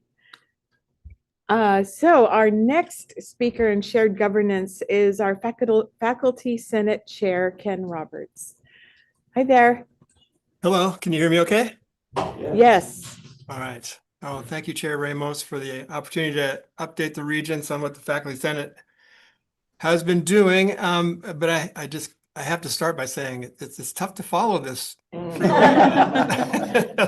student leaders, and I'm humbled and inspired and impressed by all of them, and I did have a chance with the Faculty Senate visit to Tri-Cities to meet with Marjo and her team, and I've met with Isaac a time or two, and just continually impressed by the students we have at WSU. And it's a reminder, a lot of faculty, we get wrapped up in what we do every day, but for most of us, it's really gratifying. And one of the best parts of our job is to watch students and watch how they develop over the years and become leaders. And we're seeing some of the best right here, but there are students throughout our student body doing just amazing things that we're not hearing from every day, and just keeping that in mind, knowing that the students who come to us are the next generation that are going to take us forward. So it's gratifying to hear from them. So you have my update sheet in front of you. I'll just hit a few of the highlights. Just the first bullet is just a reminder that the Faculty Senate has a big agenda every 2 weeks, and we pass a lot of refinements and changes and updates to courses. And again, this is just a process of always making our courses and things the best that they can be and meeting the needs of students. We did pass a couple of new degrees. Those are coming your way if they haven't already. The Masters of Science in Aviation, Sustainable Aviation Fuels, and the program in Viticulture and Enology at the Tri-Cities campus. We also put together a new EPPM, it's number 32, on the classification of instructional programs, or zip codes, something I had actually never heard of until I became chair of the Faculty Senate. But these are our classification system for our degree programs that actually tie into the Department of Education and have a connection to things, things like student visas and things. Also some indicator of how these programs tie to future earnings and that sort of thing. And so they always have a potential for being misused. And so WSU didn't have a policy for how we classify our programs. And so we now have that in place. The other thing, the next thing on our list here has become an important discussion for the Faculty Senate, and that is this conversation we're having around 90 credit bachelor degree programs. This was introduced to our faculty by the Vice Provost, Bill Davis, really with the idea of, well, I should just back up and say the NWCCU, our accrediting body, has given its blessing to universities offering a degree that has a minimum of 90 credits in addition to the normal bachelors of science, bachelors of arts, which have 120 credits. And so the idea is that for some degree programs, for some types of training, 120 credits might not be necessary, and we might be able to gain some efficiencies, offer some new and innovative programs by having this tool, this 90 degree credit or 90 credit bachelor's degree as an option for students. So the state of Washington has also passed a statute that says this is fine to do at our universities, but the university itself doesn't have the processes in place to actually approve a program like that yet. And so this was the beginning of that conversation. And as you might imagine, when you put 65 faculty senators all on the same Zoom call and introduce a new idea, you've got 65 independent thinkers, which have lots and lots of questions. And so right away, this conversation was sort of taken into the minutia of how this might affect existing bachelor's programs, how it might affect other programs and other units and all the interacting components, and just how much demand was there for these sorts of degrees and these sorts of questions. And it also became clear from the conversation that there was not really a firm understanding of what the proposal actually was for these degrees. And so the Faculty Senate took a step back. With Bill Davis, we created a fairly detailed FAQ document to better inform faculty of what these degrees actually were intended or proposed as their intent. And then coupled that to a Qualtrics survey of some open-ended questions just to allow faculty to give feedback on the idea and really articulate their concerns and their, be they opposed or for what they thought about it. That data is now in. We got it earlier this week. We had 90 respondents, which is actually quite good for a survey like this. And so, as you might imagine, we have quite a bit of feedback to sift through. So we're doing that now. And I expect within the next few weeks, we'll renew that conversation in Faculty Senate and move this initiative to its next phase. So that's sort of that was the larger conversation in the Faculty Senate since the last time I gave a report. The other thing to note is we've had a couple of presentations by the library. We have a library committee, of course, in the Faculty Senate, and the library is piloting some AI tools for particularly aimed at research. This is primarily, I think, for faculty use, but I think there's also going to be some opportunity for students as well. And I just have to say, the dean of the library is doing a fantastic job. He's reported to us, and for those of us who do research, the holdings of the library are a very important component of what the university does in support of faculty.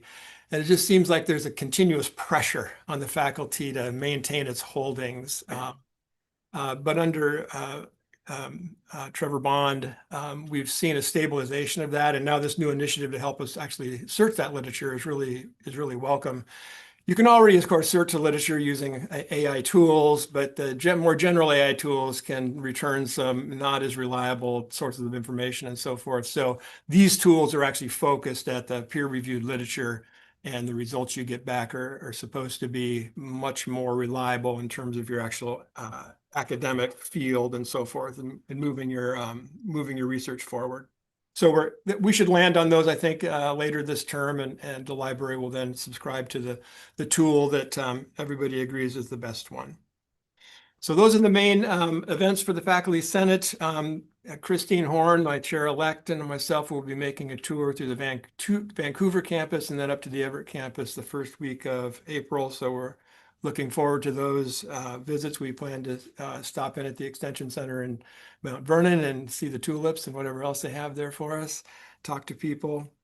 And also not on your handout is the results of our recent election. So I just want to give you a preview of those. We have elected Brian Thomas as our chair-elect to the Faculty Senate. He's an associate professor in the College of Communications, and he's going to be an excellent chair for the Faculty Senate. And Matt Huddleston was re-elected to his important role as the executive secretary for the Faculty Senate. I don't think anybody except people who've been chair of the Faculty Senate can appreciate just how important the executive secretary actually is to how we function. So with that, I'll conclude my update. Thank you all very much. Thank you, Chair Roberts. Any questions in the room? Regent Shower? I just have a quick question. You mentioned, first of all, thank you. It's always great to hear from the faculty, and in particular, your report was very robust. I was curious about the election of officers. The Faculty Senate's done a great job of really ensuring that representation in the officers are from across the state of Washington. So could you give any insight into the couple of folks that you mentioned? Where are their home campuses? Oh, Ryan, Dr. Thomas is in Pullman. So he's in the College of Communications. Yeah, well, we've actually, and I don't think that we don't have a set protocol that we choose, our folks from different campuses and so forth, but we actually have achieved a pretty good a pretty good mix.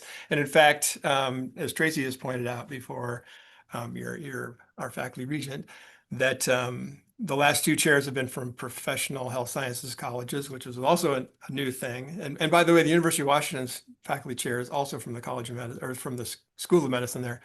But Tracy also is from Vancouver, and so we've been able to mix it up, which I think is really healthy. That said, it's a bit of a lift every year to get nominees for these positions because they do come with quite a bit of extra things to do.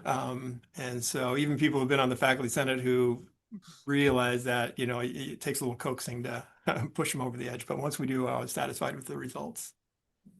It just makes saying thank you for you stepping up even more important. So appreciate all of your work. Thank you. Our provost. I know this gets really repetitive at every board meeting, but again, I mean, Tracy knows this before. I mean, the relationship between faculty senate and the provost office and the president's office and Leslie's office and the campus. I mean, it's extraordinarily important that given all of the challenges we have a good functional working relationship. Now that sometimes means I get calls from Ken going, okay, what the heck? And can we talk? Certainly had a few of those from Tracy before, but I can't say how much I appreciate and my whole team appreciates how wonderfully collaborative our faculty senate is and remains, and how committed we are to continuing that relationship. It's just it's rare and exceptional in this industry, and it's something really, really fantastic. Thank you, Ken. You've been amazing. It would be useful for me to echo that because I've been a lot of places where this cooperative relationship and shared governance does not exist. And we are lucky. So thank you, Ken. Well, I've only been on the faculty senate at one institution, so this is my norm. You're doing great. And I appreciate the alignment because you know, that's how you move the ball forward. So thank you all for that. Regent Wright. And thank you again for your report. I learned so much. Just off record question or off subject question, when you go up to Mount Vernon, will you have a chance to go to the bread lab? The bread lab has been on my list for several years. So that is my absolute intention is to go to the bread lab. You might take your colleague behind you and feed him. That would be it. Thank you for your presentation today. You're welcome. Okay, well, thanks very much. We know it is a huge lift to sit in your seat, and we've appreciated working with you, and we'll continue to look forward to seeing you, Chair Roberts. Thank you. Our next speaker then is the Administrative Professional Advisory Council President, Amy Robbins. Thank you, Chair Ramos. Thank you so much for having me here today. Yes, I am the current chair of the Administrative Professionals Advisory Council. You can see up on our slide. I think each time I've been here to present to you, I talk about us updating the bylaws. So again, we are working on updating the bylaws, but as you well know, everyone like Professor Roberts is in another position, so we're utilizing our extra time we have to look through bylaws article at a time. And then we're approving them at each meeting, article by article, going through them, making sure that we're current and relevant in these times. It's been a bit since the bylaws have been updated, so we want to make sure we're doing that. We also know that we need a solid foundation to be able to have the system in place to support all administrative professionals. And just continuing to ensure that our work is reflected in WSU strategic pillars as well. So that is incredibly important to this current executive committee. Sorry, I'm obviously having troubles communicating today. As far as our membership goes, we welcomed 8 new members to the council in response to vacancies across the system. As part of the update to the bylaws, we reach out to institutional research every 2 years to determine the number of administrative professionals on each campus. And therefore, in the bylaws, we can change the number of representation per campus. So as was talked about earlier, we want to make sure that each campus is fully represented based on the number of APs they have. I noticed Chancellor Haynes talked about we're stronger together across all of our campuses. And as administrative professionals, we also agree with that and want to make sure that we have strong representation. It's important for us.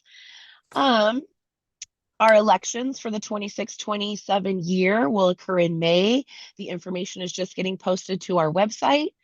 One of the exciting things is rekindling our communication with the Human Resources Office. So ensuring when new administrative professionals are hired, they are aware of the council. Just to even attend the meetings in the beginning. Hopefully then, like Ken says, we get them hooked and then we bring them on to the council and they work to help us in our mission. One of the ideas that we've had is sending a chocolate bar with the administrative professional mission on it. I mean, I know not everyone likes chocolate, but I think I would be lured in by some chocolate to participate. It would at least get me interested. So we're hoping that that makes a solid connection from the very beginning when APs are hired. Through the course of our monthly meetings, we've used these as opportunity for professional development engagement. These opportunities have helped APs learn more about the WSU system. Most recently, we've had Cody Wilson to talk to us about the transportation system. We've had Lisa McPeak talk to us about digital accessibility. We've had Carrie Davidson with us to share more about the system redesign, ask questions, and have a great conversation. In March, we're lucky enough to have Chair Ramos talk to us about celebrating women in roles of leadership. And then in April, we're going to have the mayor of Pullman, who is going to talk to us about civic engagement. City of Pullman is having some days of service. And so we're looking to have APs get involved in that system and go out on Earth Day and help beautify the system. And that's not only a Pullman centric location, but we're looking at replicating that on other campuses through the current APs we have as well. As you can see on the slide here, these are the winners of our fall photo contest. I think I mentioned earlier, we have some really amazing camera people on these campuses. So these were our winners that are on this slide. The contest is just something that is, I think, goodwill and great nature. We had way more entries than we've had before. And so that's exciting. And planning is already underway for a spring photo contest. And as you noticed, the photos are now available as your Zoom background if you are interested as well. So there's some really cool photos there. So look forward to our spring photo contest as well. April, the third week, I think, of April is the AP Appreciation Week and our annual awards. We're planning for those awards to be held on April 23rd in the Cub. And then events are also planned on each of the campuses, so APs can be recognized at each of those campus locations. This is always an exciting and fun event for us. We look forward to it each year. We're able to honor APs, have some food, and a great time for us to get together and talk together. Like I talked about, elections are upcoming, so recruitment and retention is always a huge opportunity for APs. We want to make sure that we have fair and equitable representation. One of the things that we're talking about when we look at the bylaws is continuity. Each year, the executive committee rolls over, and I've been in this role since July of last year, and I kind of just feel like I'm catching the hang of everything that goes on. So that's just an issue I see with AP. So we're looking at how can we continue continuity, people get things rolling, and how can we see those things through. We've also worked hard this year to talk to leadership about things, constituent concerns. We've pushed some information forward and talked to like Cody Wilson with transportation and had those conversations. We are looking to talk to leadership about the tuition waiver system. And obviously these are things that are close to administrative professionals' hearts. And so having those conversations while the system is changing around us and working with leadership collaboratively to hopefully have some change and momentum moving forward. And that is really the end of my report. I appreciate your time today. I think we're definitely moving in a great direction and have a really great council this year that's putting a lot of information forward and is very, very active.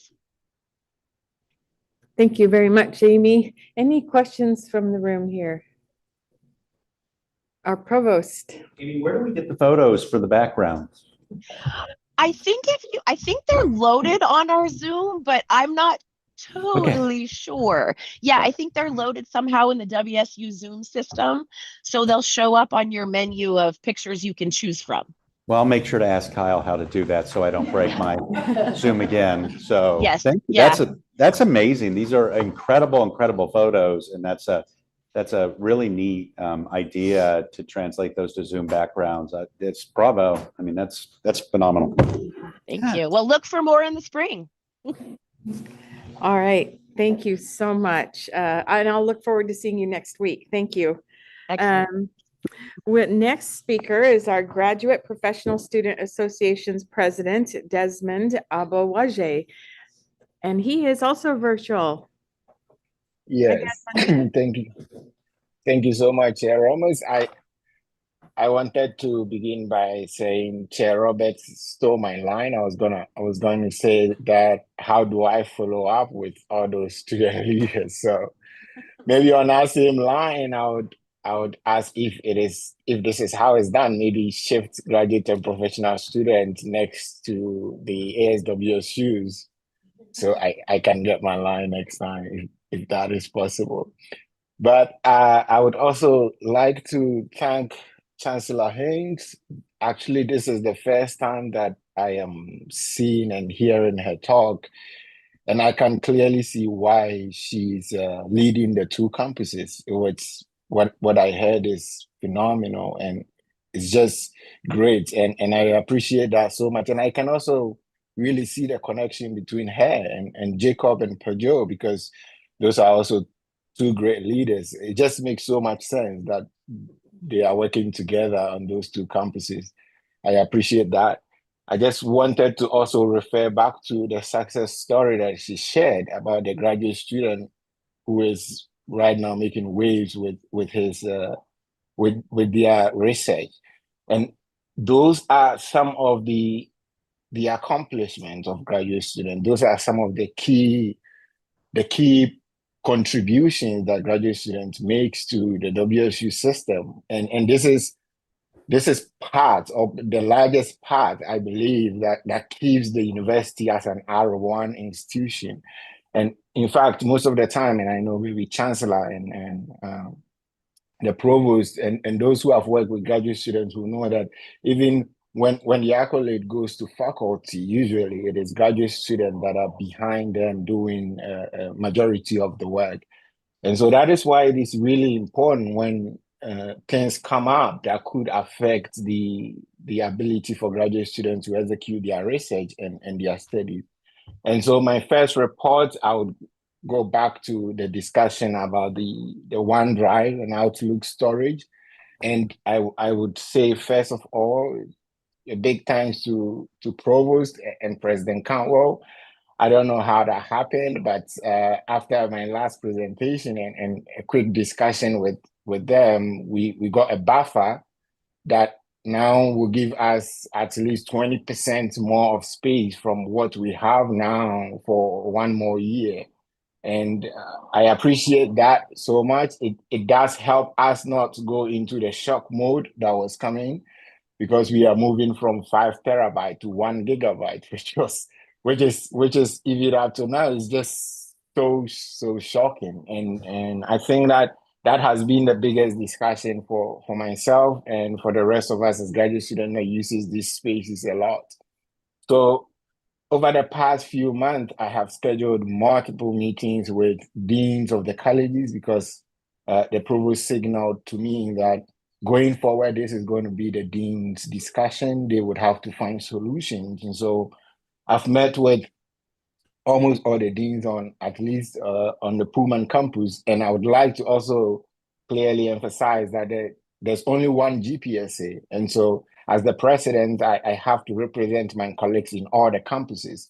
And so I still have to meet with the dean, for example, the dean of the pharmacy and pharmaceuticals. I met with her already, and we were discussing how we could find solutions. So far, I'm happy to report that the College of Veterinary Medicine, and yesterday I had a meeting with the dean for the College of Engineering, and they have both make moves to supply some space, some additional storage spaces for graduate and professional students.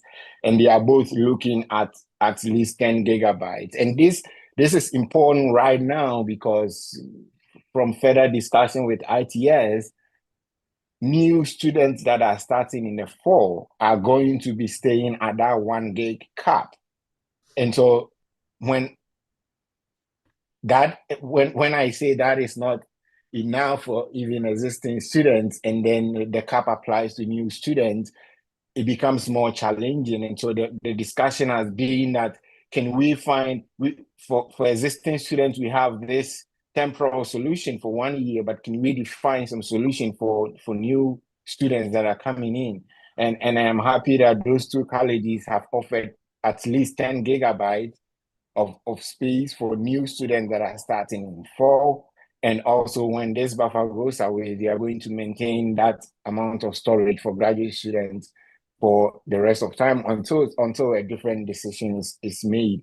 But I want to emphasize how modernization and how technology is a central part of research. And once again, I'll reference that our university is an R1 institution. And what that means is that research is progressing and keep progressing. And graduate students is the center of that. And so anything at all that involves technology, involves modernization that could affect research may have subsequent implications for the whole university as a system. And so the move has been a topic of discussion, and I'll reference the Biology Graduate Student Association because I am in the School of Biological Sciences. It has been our discussion on our Facebook group.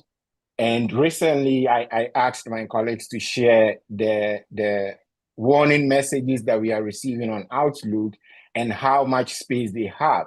And almost all of us are above the 1 gig cap for Outlook. The smallest I saw was around 860 megabytes, and that is a student that has been here for only 1 year. And so I did message ITS to get the numbers on how the Outlook space is being used so far. And that is because email is such an important tool.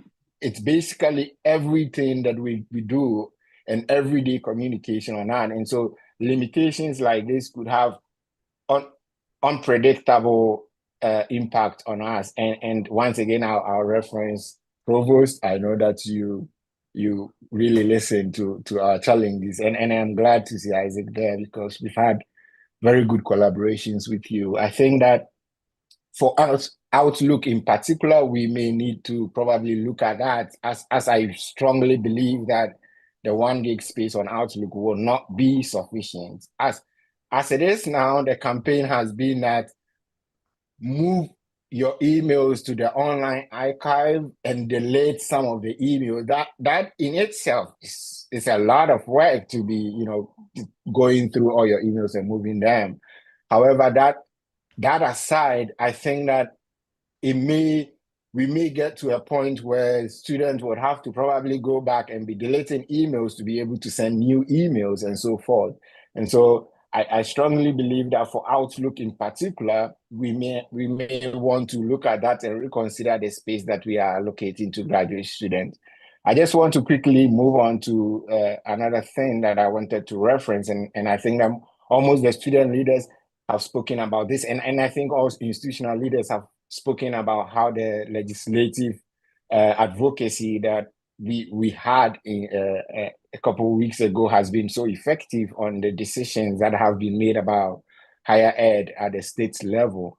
And I reported the last time I spoke that for the first time, graduate students are in double digits for representation. The average has been 6 over the years. And for this year, we took 18 graduate students to Cook Day. And that has been, it made a massive impact. We did not get our graduate student specific bills passed. There was one that was on the House floor, and it got to hearing, and myself and the Vice President of Legislative Affairs, and I really, really want to commend my Vice President of Legislative Affairs, Ali Maliki. He has been phenomenal. And I bet the student leaders that are there can all attest to how much commitment he put in from the graduate and professional students' perspective. But I went to testify on that bill, and that bill was specifically for childcare. We were pushing to get the graduate and professional student on the Working Connections childcare services. Right now, it's just high school all the way to undergrad. Graduate and professional students are not on that, and so we are not qualified to apply for that. And we were hoping that graduate and professional students will be added. The challenge was that there's no data that shows how many graduate and professional students have kids. And so that was the hindrance that kind of shut the bill down. And so I think that going forward, our sponsor is making moves to add another bill that will go for data collection that will show how many graduate and professional students have kids, so that we may move forward maybe in the next session with that bill also. And on that same line, we are already in connection with Jake to extend our advocacy also to federal level. And so we will be going to DC during the spring break. And I'm glad to say we are going together with the ASWSU Pullman folks also. And so this is once again a very good collaborative effort between us. And you are all right. This year has been phenomenal. I think it is sad, but also joyful that almost all of us are leaving.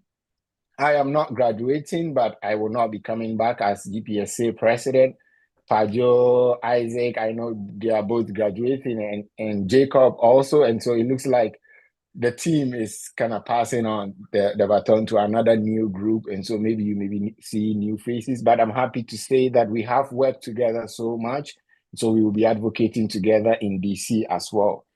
Our elections are also in progress. We will open election on Monday, I believe, after the candidates come forward and present their ideas to the GPSA Senate. After that, we open elections, and hopefully we get new student leaders. And I'll be glad to come along with the next president the next time I present to you if the election is over and they have already been selected. The last thing I will mention is that we are planning to have an end of year dinner and an official handing over ceremony this year. And I will be extending invitations to almost all of you. I will be glad, especially Provost, if you can join us. I really like to have you present in our handing over. Thank you all for your attention. Thank you, Desmond. Any questions or comments?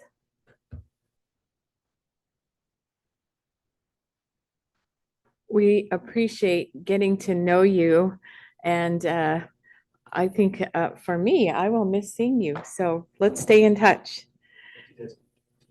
Our last final shared governance report today is with our Vice President for Advancement and CEO of the WSU Foundation, Mike Connell, to provide the report for advancement, which encompasses both the foundation and Alumni Association.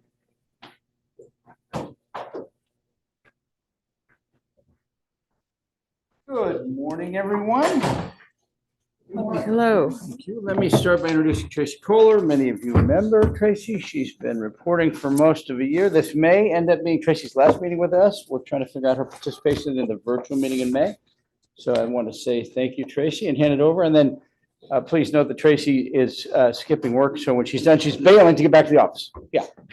Take it away, Tracy. All right. Well, thank you, Chair Ramos, Regents, and President Cantwell for the opportunity to share this update here with you at WSU Vancouver, the campus where my Coug journey began back in August of 2000. I always like to say that I am a Van Coug and a Pullman mom, and in my opinion, that is the best of both worlds. It is truly an honor to serve as the WSU AA Board President at a moment when alumni engagement is more important and more impactful than ever. This spring, the association has had some amazing successes, and over the next few months, we look forward to some fantastic engagement with my fellow volunteers and alumni across the country. I'd like to highlight just a few examples that I know will resonate with this board and with university leadership, along with the impact we're seeing. Cougs of the Desert is a longtime volunteer-led regional fundraising program supporting need-based scholarships, including a ROAR program scholarship. Last month, alumni gathered in Palm Desert, California, many of them Washington residents who spend part of the year in the region, for golf, dinner, and auction events that on average raise about $30,000 annually for WSU students. This year, the event included remarks from Coach Kirby Moore, and we saw increased participation from both golfers and attendees, an encouraging signal of how strong alumni affinity and athletics engagement work together to grow support.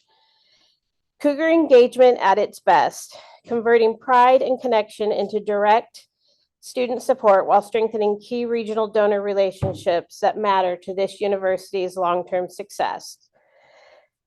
Next, we see a powerful example with the Cougar license plate program. With more than 23,000 plates on the road, more than any other Washington University or affinity program in our state, this initiative generates $28 per plate annually for student scholarships. Last year alone, the plates program contributed over $640,000 in scholarship funding. The association is responsible for marketing these plates, leveraging our digital channels to inform alumni on the impact of buying one, highlighting student scholars, producing targeted marketing to Washington car dealerships, and showcasing Cougar pride in the photos. Oh, and one more fun fact, those purple plates don't even rank in the top 3. I love to share that fact. It's like my favorite thing. They don't even rank in the top 3 of the affinity plates in our state. This impact that this program provides is a consistent, reliable funding stream for students while reinforcing broad-based alumni participation at scale. It's a visible expression of the Cougar brand and a reminder that small actions multiplied across our alumni community make a meaningful and create a meaningful impact.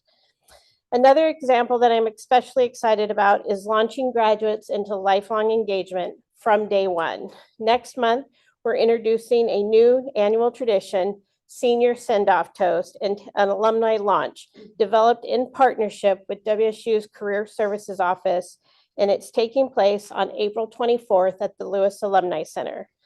Planned to coincide with our alumni board meeting and volunteer leadership conference, this event is designed as a launch pad, not a goodbye. Graduating students will celebrate with a festive senior toast and then connect directly with alumni in the regions where they'll soon be living and working. The experience is intentionally joyful and high energy, featuring limited edition keepsakes, VIP moments, exclusive first year out WSU AA perks, and early alumni benefits that send a clear message: you belong here for life. Just as important, we are capturing post-graduation contact information and career plans at the moment that they are most accurate. The impact of this will be that this initiative strengthens postgraduate student success and early alumni engagement at a critical life cycle moment while accelerating long-term philanthropic pipeline development. We see strong potential to expand this model to additional campuses in the future. The Alumni Association is also expanding alumni volunteerism through a new ambassador model that emphasizes micro engagements and global participation. One example from this spring is the expansion of our scholarship review program. For the first time, volunteer reviewers were invited to participate regardless of chapter or club affiliation. Through targeted regional marketing, we've seen increased volunteer participation, including new alumni volunteers from multiple states without formal chapters or clubs, as well as a dramatic increase in completed scholarship reviews and submitted scores from previous years. Meeting alumni where they are and allowing them to contribute in meaningful, flexible ways is a key part of our mission. Career-focused support tools and programming continues to be a major area of growth, including alumni career panels such as April's Crimson to Career series, our La Alianza career panels, and expanding engagement on Cougs Connect, our alumni networking and mentoring platform. Cougs Connect continues to show steady growth with strong participation from current students and early career alumni. We're also improving our ability to track volunteer activity on the platform, mentoring, resume reviews, and career guidance.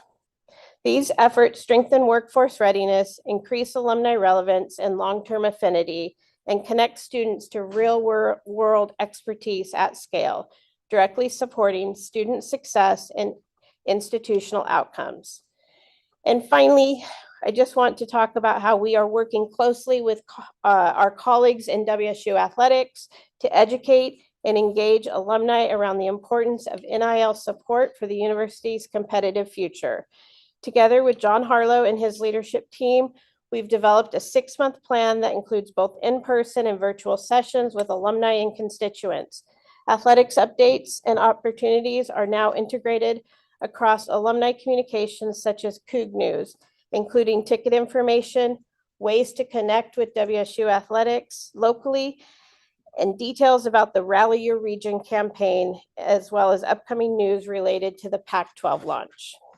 This coordinated approach increases alumni awareness, participation, and philanthropic support for NIL and student athlete success by embedding athletics engagement into trusted alumni channels, strengthening alignment, momentum, and long-term sustainability.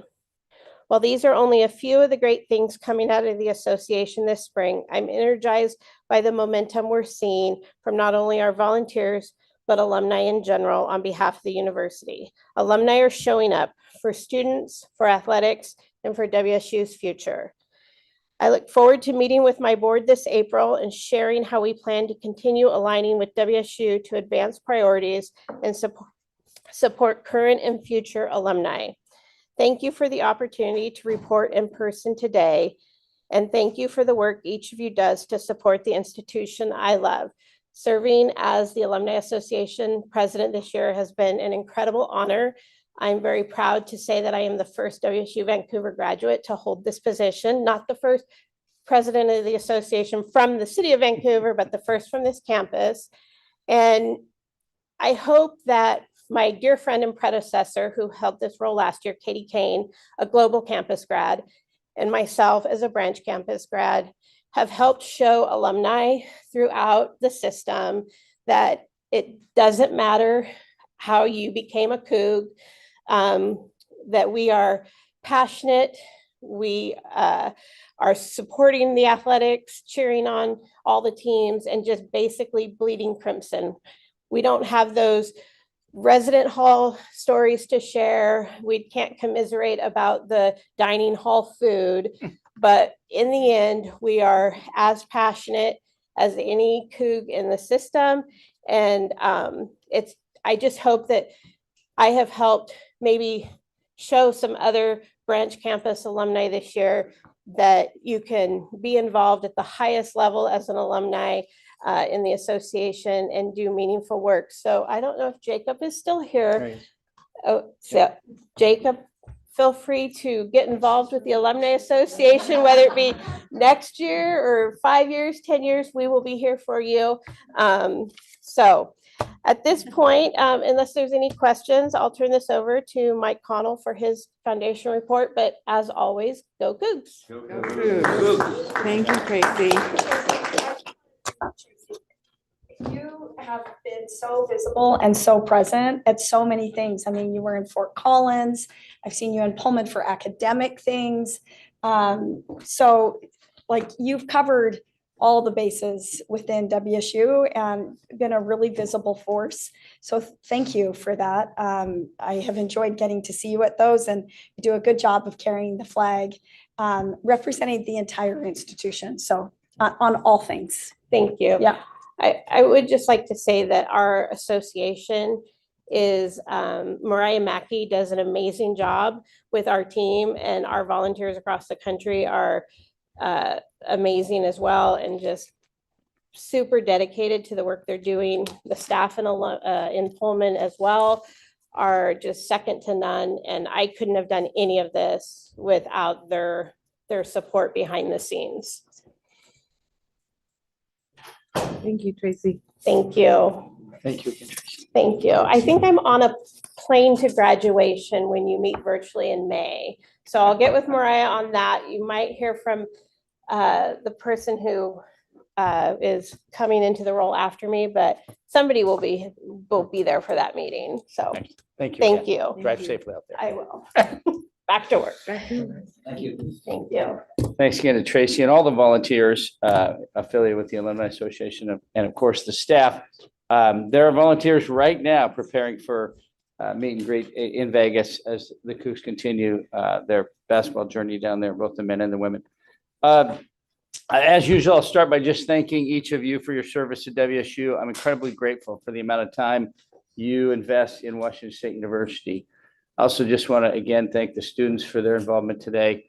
Now that we've all done this a while, these are familiar faces. I mean, Jacob and I helped dedicate the Cougar Pride statue around the Vancouver campus. Romeo was the MC at our donor recognition and volunteer recognition event last spring. So Jacob's been around. Of course, Regent Hussein is omnipresent. Had a chance to meet with Vice President of ASWSU Pullman Grace virtually. It's just always awesome for any of us to engage with student leaders, and I'm incredibly grateful for the time they put in as well. And I should probably acknowledge my team today. They reminded me today's Employee Appreciation Day, so thank you to the entire universe of employees at WSU. Fundraising, normally I start with numbers, so let's just go there immediately. As of this morning, generous individuals and corporations and partners have committed more than $111.2 million, well, roughly $111.2 million to WSU year to date. That's as of when we closed the books yesterday.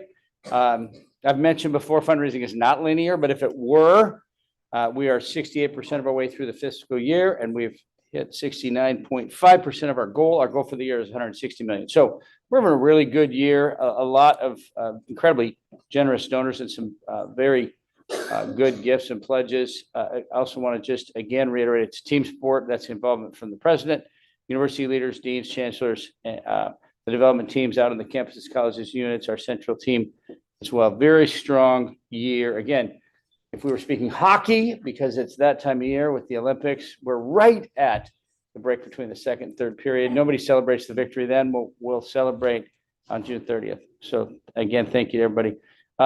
Endowment numbers, just quick update there. The investment committee met on February 20th. I'm grateful for their involvement. We looked at the 12/31 numbers, 860 million, and then I just got the January 31 numbers, 880 million, all high water marks for the endowment. I don't have 228 numbers yet. We did push out the official, what's called board report that the investment committee shares with the Regent. So you have that material that provides a little more detail on the endowment in terms of asset allocation, that sort of thing. And then maybe just an additional footnote, NACUBO, the National Association of College and University Business Officers, that's the body that collects endowment data from hundreds of colleges and universities. And so their data, again, that's we submit June 30 information in the fall, and in February we get the national records and updates. They look at a variety of different things. And I'll push you a kind of a short consolidated report. We'll get it to Tracy and into onboard. Easy way to look at our peer group, and that is the size of the endowment. So the peer group we're in would be those with endowments between 500 million and $1 billion. In the 1, 3, 5, and 10-year periods where we look at performance, in all 5 we're at median or higher. In 2 of those we're in the top quartile. So really strong work from the investment committee. And then we continue to see tremendous growth. We've had more money added to the endowment this fiscal year, today's March 6th, than in any year in the history of the endowment through June 30 of every other year. So we are having an amazing year for additions to the endowment. So just huge thanks to our donors and the development team associated with those gifts. About 20 minutes ago, we pushed out a story acknowledging a really nice gift from Fluke, Puget Sound, Everett-based company. They are a world leader in compact professional electronic testing tools and software for measuring and condition monitoring. This gift of equipment will benefit 5 campuses. Our estimation is that in a given year, we could see as many as 4,000 students benefit from the utilization of this equipment. So a really nice gift. You'll see the story on WSU Insider. Fluke will announce it next week. We got the green light from them to mention it this morning and push it out. They're fantastic partners with WSU and again, Everett-based Puget Sound area company. We've also got a centralized tool library managed by the one and only Trevor Bond and his team in WSU libraries, and that'll allow students to easily access the equipment beyond the classroom, which ensures a broad exposure and practical experience that strengthens their workforce readiness. Our board, the WSU Foundation Board, met virtually in February. Appreciate university leadership's engagement in that. President Cantwell and others participated and shared some thoughts. We also shared a new set of development metrics, across our advancement activity, and then heard kind of deep dives from our annual giving team and our corporate engagement team. So I appreciate everybody leaning into that. The board will meet in person in May in the Seattle area, and then fall we'll meet October 22nd and 23rd in Pullman. So I appreciate our board's involvement. And then lastly, in terms of my prepared remarks, I know we've mentioned this before, but grab your pencils and your calendars, suggesting anybody actually does it that way anymore. Grab your online calendar. April 15th is Cougs Give. And again, that's our annual day of giving. In the last 10 years, we've had more than 12,000 gifts on our day of giving. And so looking forward to this year. Gifts have supported, of course, a wide range of programs here at WSU. It's a great chance for you to tell your own story in the philanthropic space. It really is about philanthropic awareness in addition to actual dollars that come in the door. If you're active on social media, and I rarely get to say this, Facebook, Instagram, X, LinkedIn, and Blue Sky, then please use the hashtag CougsGive. Let us know your story. Again, if you're not as familiar with it, please go to cougsgive.wsu.edu. That's where you can get all the information you need about making a gift on April 15th to support WSU. I encourage every person in this room, every person listening online, to go online and make a gift on April 15th. If you have questions, again, cougsgive.wsu.edu. That is my report, Madam Chair. I welcome any questions. Thank you. Is Mariah going to report? No, Tracy No, did on her Tracy did. behalf. but Okay, perfect. Mariah, if we're not careful, she's going to drive off the road. She's Yeah. in Vegas. I'm trying to get her No, to no, not no. drive and participate in the meeting as she heads to event prep. Okay, first of all, thank you. Of course. What an amazing amount of progress this year. So I really appreciate it. Any comments? Regent Wright. And what kind of value do you assign to the Fluke equipment? A little north of $1 million, probably between $1 million, 2 and $1 million, 4. Okay, yeah, thank you. Thank you. And then I want to, Regent Shower, you asked yesterday about as we all work together to continue to expose the strength of Cougar athletics and the importance of supporting Cougar athletics. You heard loud and clear. Additionally, I mentioned some changes we made in the pure development space, but you heard from Tracy some additional modifications within the Alumni Association and alumni engagement consistent with your question. That's part of our answer. I was remiss in not mentioning that yesterday. Yeah. Thanks.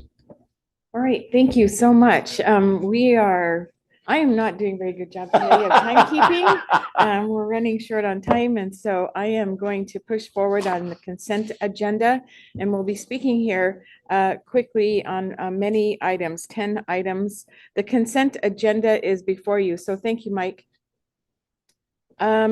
Regent Wright shared yesterday during the Finance and Administration Committee meeting that we're expanding the use of the consent agenda to allow more time for in-depth discussion on key items. Under the Board of Regents bylaws, Article 2, Section 12.d, the board may use a consent agenda for items considered routine or matters on which the board typically concurs. Any regent may request that an item be removed from the consent agenda if they believe it needs discussion. The consent agenda before you today includes the following items: the January 23rd, 2026 Board of Regents meeting minutes, the WSU Pullman housing and dining rates for the academic year 26-27, WSU Pullman proposed Chinook Student Center mandatory student fee rate change, the WSU Pullman proposed Compton Union Building mandatory student fee rate change, The WSU Pullman proposed student recreation center mandatory student fee rate change. The WSU Pullman proposed Cougar Health Services fee rate. The WSU Pullman undergraduate technology fee committee allocations for fiscal year 2027. The WSU Vancouver technology fee committee allocations for fiscal year 2027. And the WSU Wenatchee Tree Fruit Research and Extension Center plant growth facility design approval. And lastly, the WSU Pullman Boylan College of Engineering and Architecture Schweitzer Engineering Hall increase to project budget. And all of these items we reviewed previously. So in accordance with the Board of Regents bylaws, Article 2, Section 12.b, items B through J were presented at the January 22nd board meeting as future action items as they relate to fees and capital projects. These materials for each consent agenda item were included in the meeting packet for your review. And you have had time for clarifying questions if needed. Would any regent at this time like to remove any of the items from the consent agenda? Great. Hearing no request for removal, I move to approve the consent agenda. Is there a second? Second. I'll call for a vote. Those in favor say aye. Aye. And those against? Great. So we'll move forward with an approval of the consent agenda. Thank you. Next on the agenda are reports on the Board of Regents committees, which met yesterday in public session. The board spent the full day in committee meetings, reviewing, discussing, and asking questions. It was a great meeting. And so thank you for everyone's efforts to prepare all the materials. Thank you. We reviewed information items, future action items, and action items. While we may move efficiently through the items that follow, please know that in each action item, we have already received through all the materials provided and we have considered and had discussion. As a reminder, recordings of these committee meetings and past Board of Regents meetings are available on the board's YouTube page, linked from the Regents websites. And there are many people watching us today on YouTube. The first meeting yesterday was to provide the report on executive and governance. And so I would like to report out on that committee meeting. We have one action item to first start with, which is the Board of Regents special election of officers. The special election of is for the vice chair of the Board of Regents. And following yesterday's discussion, I move that the Board of Regents approve Regent Doug Pika to be elected to serve as vice chair of the WSU Board of Regents beginning today, March 6, 2026, with the understanding that he shall act as chair pro tem in the absence of me for the time being, with the power to preside at the meeting and to sign all instruments required to be executed by the WSU Board of Regents. Great, thank you. Any further discussion? Okay. Oh, I just want to thank Doug for stepping into the role. It's a critical role. The chair and the vice chair working collaboratively to continue to move the university forward. And it's a lift to go from vice chair 1 month to chair maybe a month or two later. So just deep appreciation for Regent Pika. Great, thank you. And those in favor? Aye. Aye. Any against? Great, we have a new vice chair. Thank you. His inauguration speech now. The next action item is to forward our changes to the president's contract. I move that the Board of Regents approve the amendment of section 4.d of the employment agreement between the Board of Regents of Washington State University and President Cantwell as proposed. Is there a second? Second. Any further discussion? All those in favor say aye. Aye. And any against? Thank you. That concludes the Executive and Governance Committee report. Regent Blankenship, we are going to ask you to continue on with the Strategic and Operation Excellence report. Thank you, Chair Ramos. In the absence of Regent Cerna, I'll give the committee report. The president presented a year-to-date update on the KPI approach of our 6 strategic pillars, which, if you've noticed, the pillars have come up at virtually every presentation today, even down to the Alumni Association. So it seems to be a very effective way for this board and the president to keep track of strategic planning, which is very useful. So the president gave us a full self-accountability report based on those pillars. And that's in the public documents, should the public want to review that. We also heard a report based on risk assessment, and we had a report from the WSU cybersecurity team on what they're doing to shore up any vulnerabilities in that space. And we hashed that out for a few minutes, but there were no action items, Madam Chair, and there are none to present for a vote. So that concludes my report at this time. Thank you, Regent Blankenship. Regent Pika will now provide the Academic and Student Affairs Committee report. We had a great meeting yesterday, and we had 4 information items and 3 action items, which we're going to ask you to vote on in a bit. We kicked it off with our mission moment featuring the Honors College. Assistant Dean Robin Bond did a wonderful job presenting kind of a background on what represents the Honor College, which was founded back in 1960. It was one of the first of its kind in the country. And 26 years ago, this was interesting, the White Honors Hall became the new home of the Honors College. I think gave it a whole new different element in its life.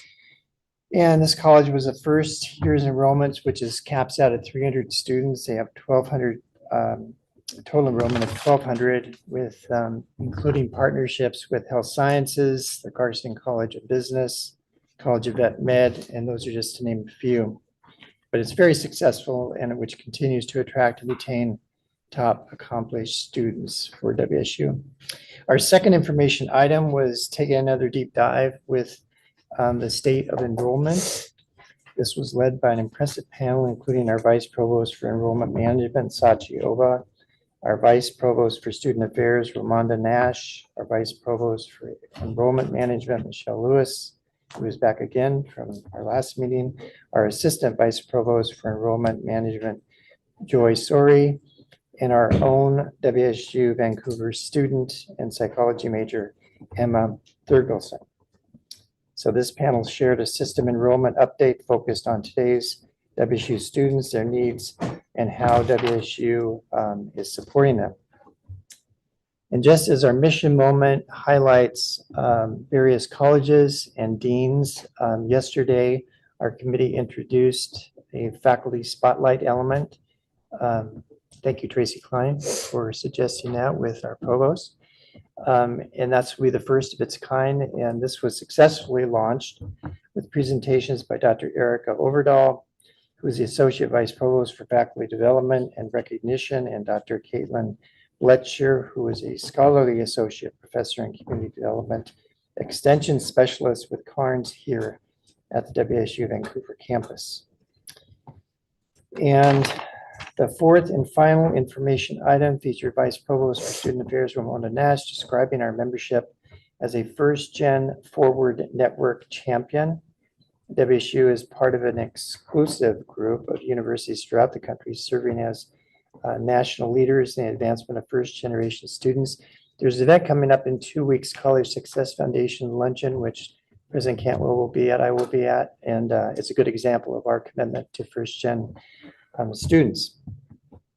So leading us to the action items, there were 3, as I mentioned, and the first 2 were presented by our Chancellor Sandra Haynes and Provost Riley Tillman. And I'm just going to put this before the board for action. at this time. The first action item, vote on establishing the Master of Science in Viticulture and Oncology for WSU Tri-Cities. I move that the Board of Regents establish a Master of Science in Viticulture and Enology degree for the WSU Tri-Cities campus. Is there a second? Second. Any further discussion? Okay, all those in favor, say aye. Aye. Any against? Great, thank you. The second action is to vote on establishing a Master of Science in Sustainable Fuels for WSU Global. I move that the Board of Regents establish a Master of Science in Sustainable Fuels degree for the WSU Global campus. Is there a second? Second. Thank you. Any further discussion? All those in favor? Aye. Any against? Thank you. And the third and final action item was another code revision. This was code revision. I'll put this in form of a motion.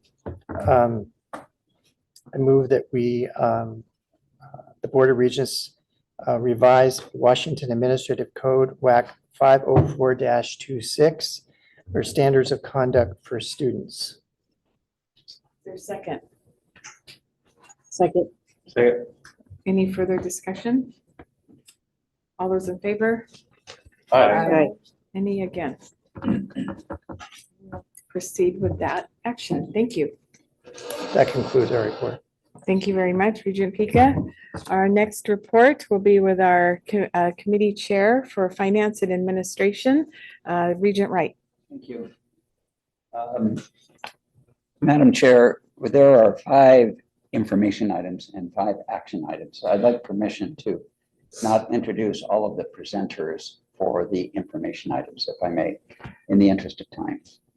That's perfectly fine. It's in the record from yesterday's We have 5 discussion. information items that were presented yesterday. We received an update on the fiscal year 2026 budget execution and performance update. We received updates on state funding outlook and the impacts of federal and state legislative activity. We received an update on the fiscal year 2027 budget development process.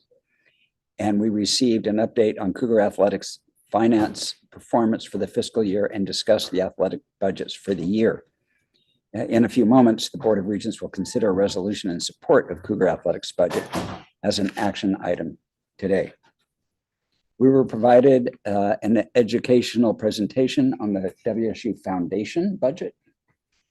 And we were provided a report by our CFO with both conveying a message and affirming our credit ratings at Moody's by AA3 and by S&P as an A positive with a stable outlook, which is very good news.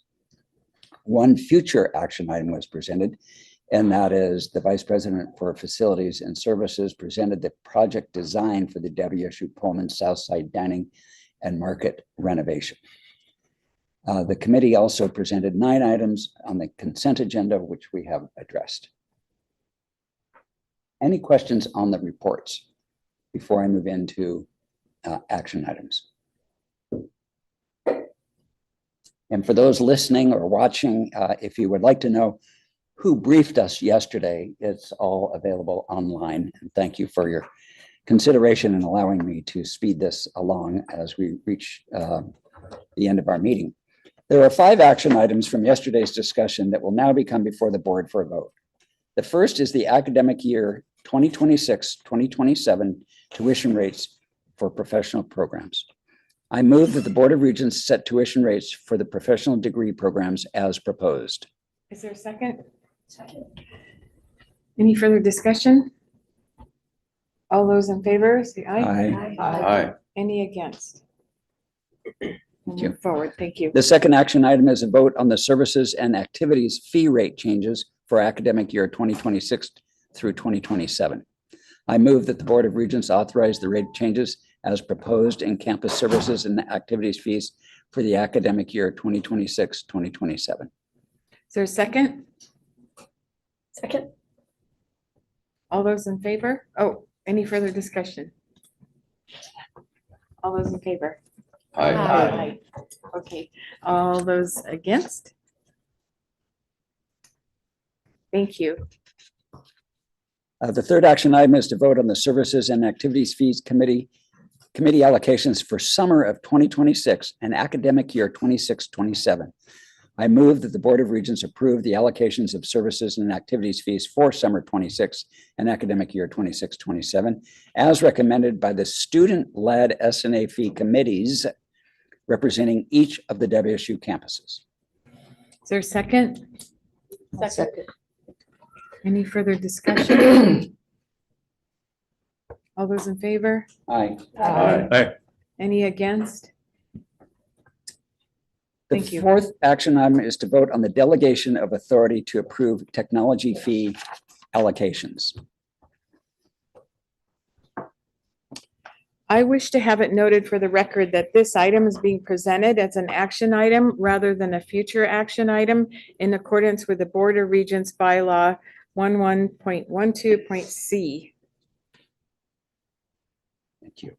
I move that the Board of Regents delegate authority to the president or designee to approve the WSU Pullman and WSU Vancouver technology fee allocations as recommended by the Pullman Undergraduate Student Technology Fee Committee and the Vancouver Student Technology Fee Committee. Is there a second? Thank you. Any further discussion? All those in favor? Say aye. Aye. Any against? Great, thank you. Thank you. And the final action item is a resolution directing university administration to support the 2027 athletics budget by up to $20 million. I wish to have it noted for the record that this item is being presented as an action item rather than a future action item in accordance with the Board of Regents bylaws 11.12.c. And bear with me while I read the resolution in full.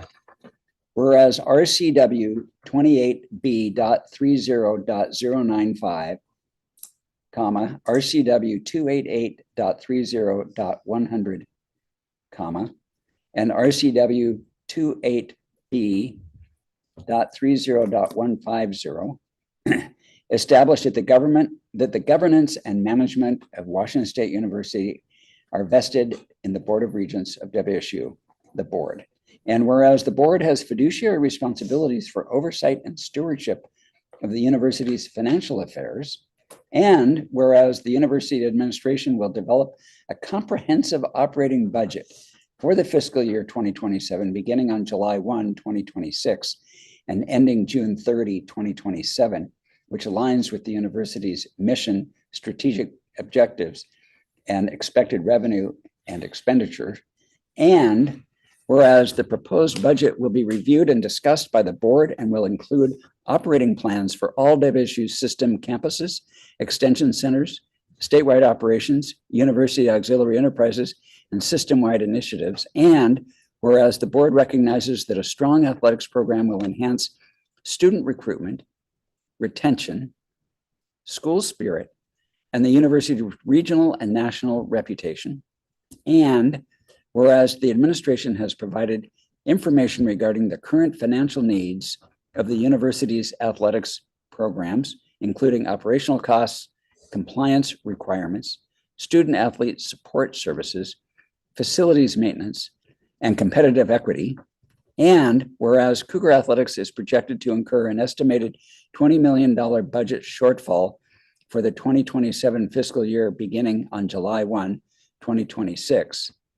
Now, therefore, be it resolved that the Board of Regents directs the president of WSU and the administration to provide financial support to the Cougar Athletics budget in an amount up to $20 million for the 2027 fiscal year, with the understanding that this support applies to one fiscal year only, and that funding for the 2028 fiscal year and beyond will depend on increased Cougar Athletics revenues and enhanced fundraising to sustain the athletics operating budget.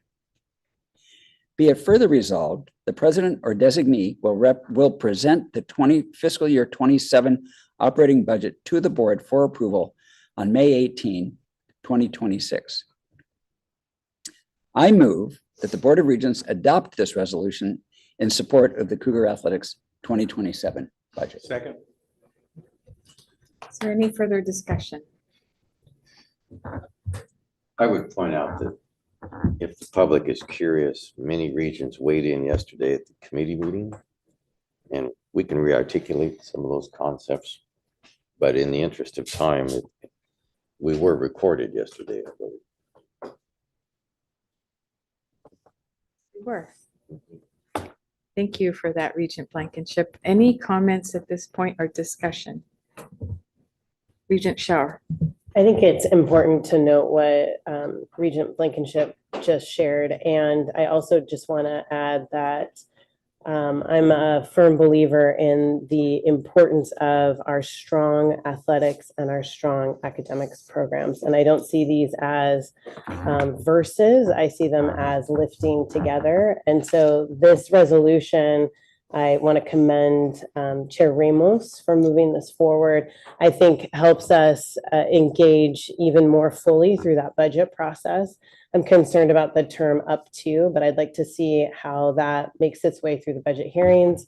And I want to make sure that I better understand the momentum that has already been gained with our donors as it relates to contributions and how that may affect that 20. So I would like to see this resolution represent a $20 million commitment from the institution and the ability for us to use this as a springboard to have our donors show up and work to commit long-term to above that 20 million. But I'd like to see how this moves through the process, and I'm fully supportive.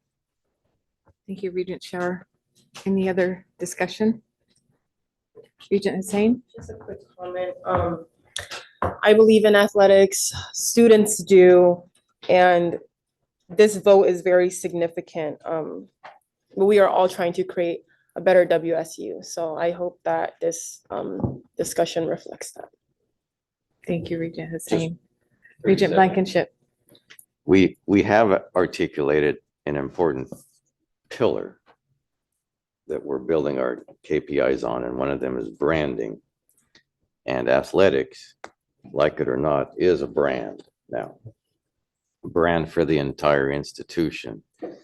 So for segments of the university that don't consider athletics as vital as other enterprises, we have seen other institutions overvalue athletics badly, and their mission is probably failing. But we can't be undervaluing athletics now in the branding era, because that will help. Our mission will fail at that too. So this board is looking for the sweet spot of supporting athletics as part of our brand building for the benefit of the entire institution.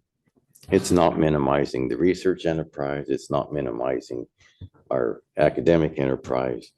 It's part of the whole branding of the entire effort of building the land grant institution of the future. And I think that's the spirit of the resolution, and hope it's received in that way. Appreciate that. Thank you. Oh, Regent Dickinson. Well, I just wanted to, I was not here yesterday for the conversations around this. I do fully support the approach. I want to acknowledge that it comes with a lot of challenges, and it is a very difficult thing that we are asking the university leadership to navigate and solve for. But I also fundamentally believe that in order for us to advance where we need to go as an institution, with both all channels, our academics, our athletics, our student experience, that we absolutely have to lock arms on this. Because I do believe, at least in the world of the private sector, you tend to double down on products and opportunity that you see a moment in time for. And this is a moment in time that we need to double down. And while I say that, it is a call to action to our donors that we need them to double down with us right now and lean into this because it too is time for them to come forth and join us. So I just, because I was not a part of that conversation yesterday, it's been something that I've been very vocal about and want to be on record that I'm seeking our donors to take action with us. Okay, so thank you so much for the discussion. I will forward the vote. Is for those in favor? Oh, Regent Wright. I think we need do we have a second? I did, yes. You did. Thank you. Sorry. Thank you. Yeah, okay. All those in favor? Aye. All those against? No. We will proceed with the resolution. Thank you for weighing in. Thank you. Thank you, Regent Wright. Okay. Say that concludes the Finance and Administration Committee report. Thank you so much. That concludes our committees.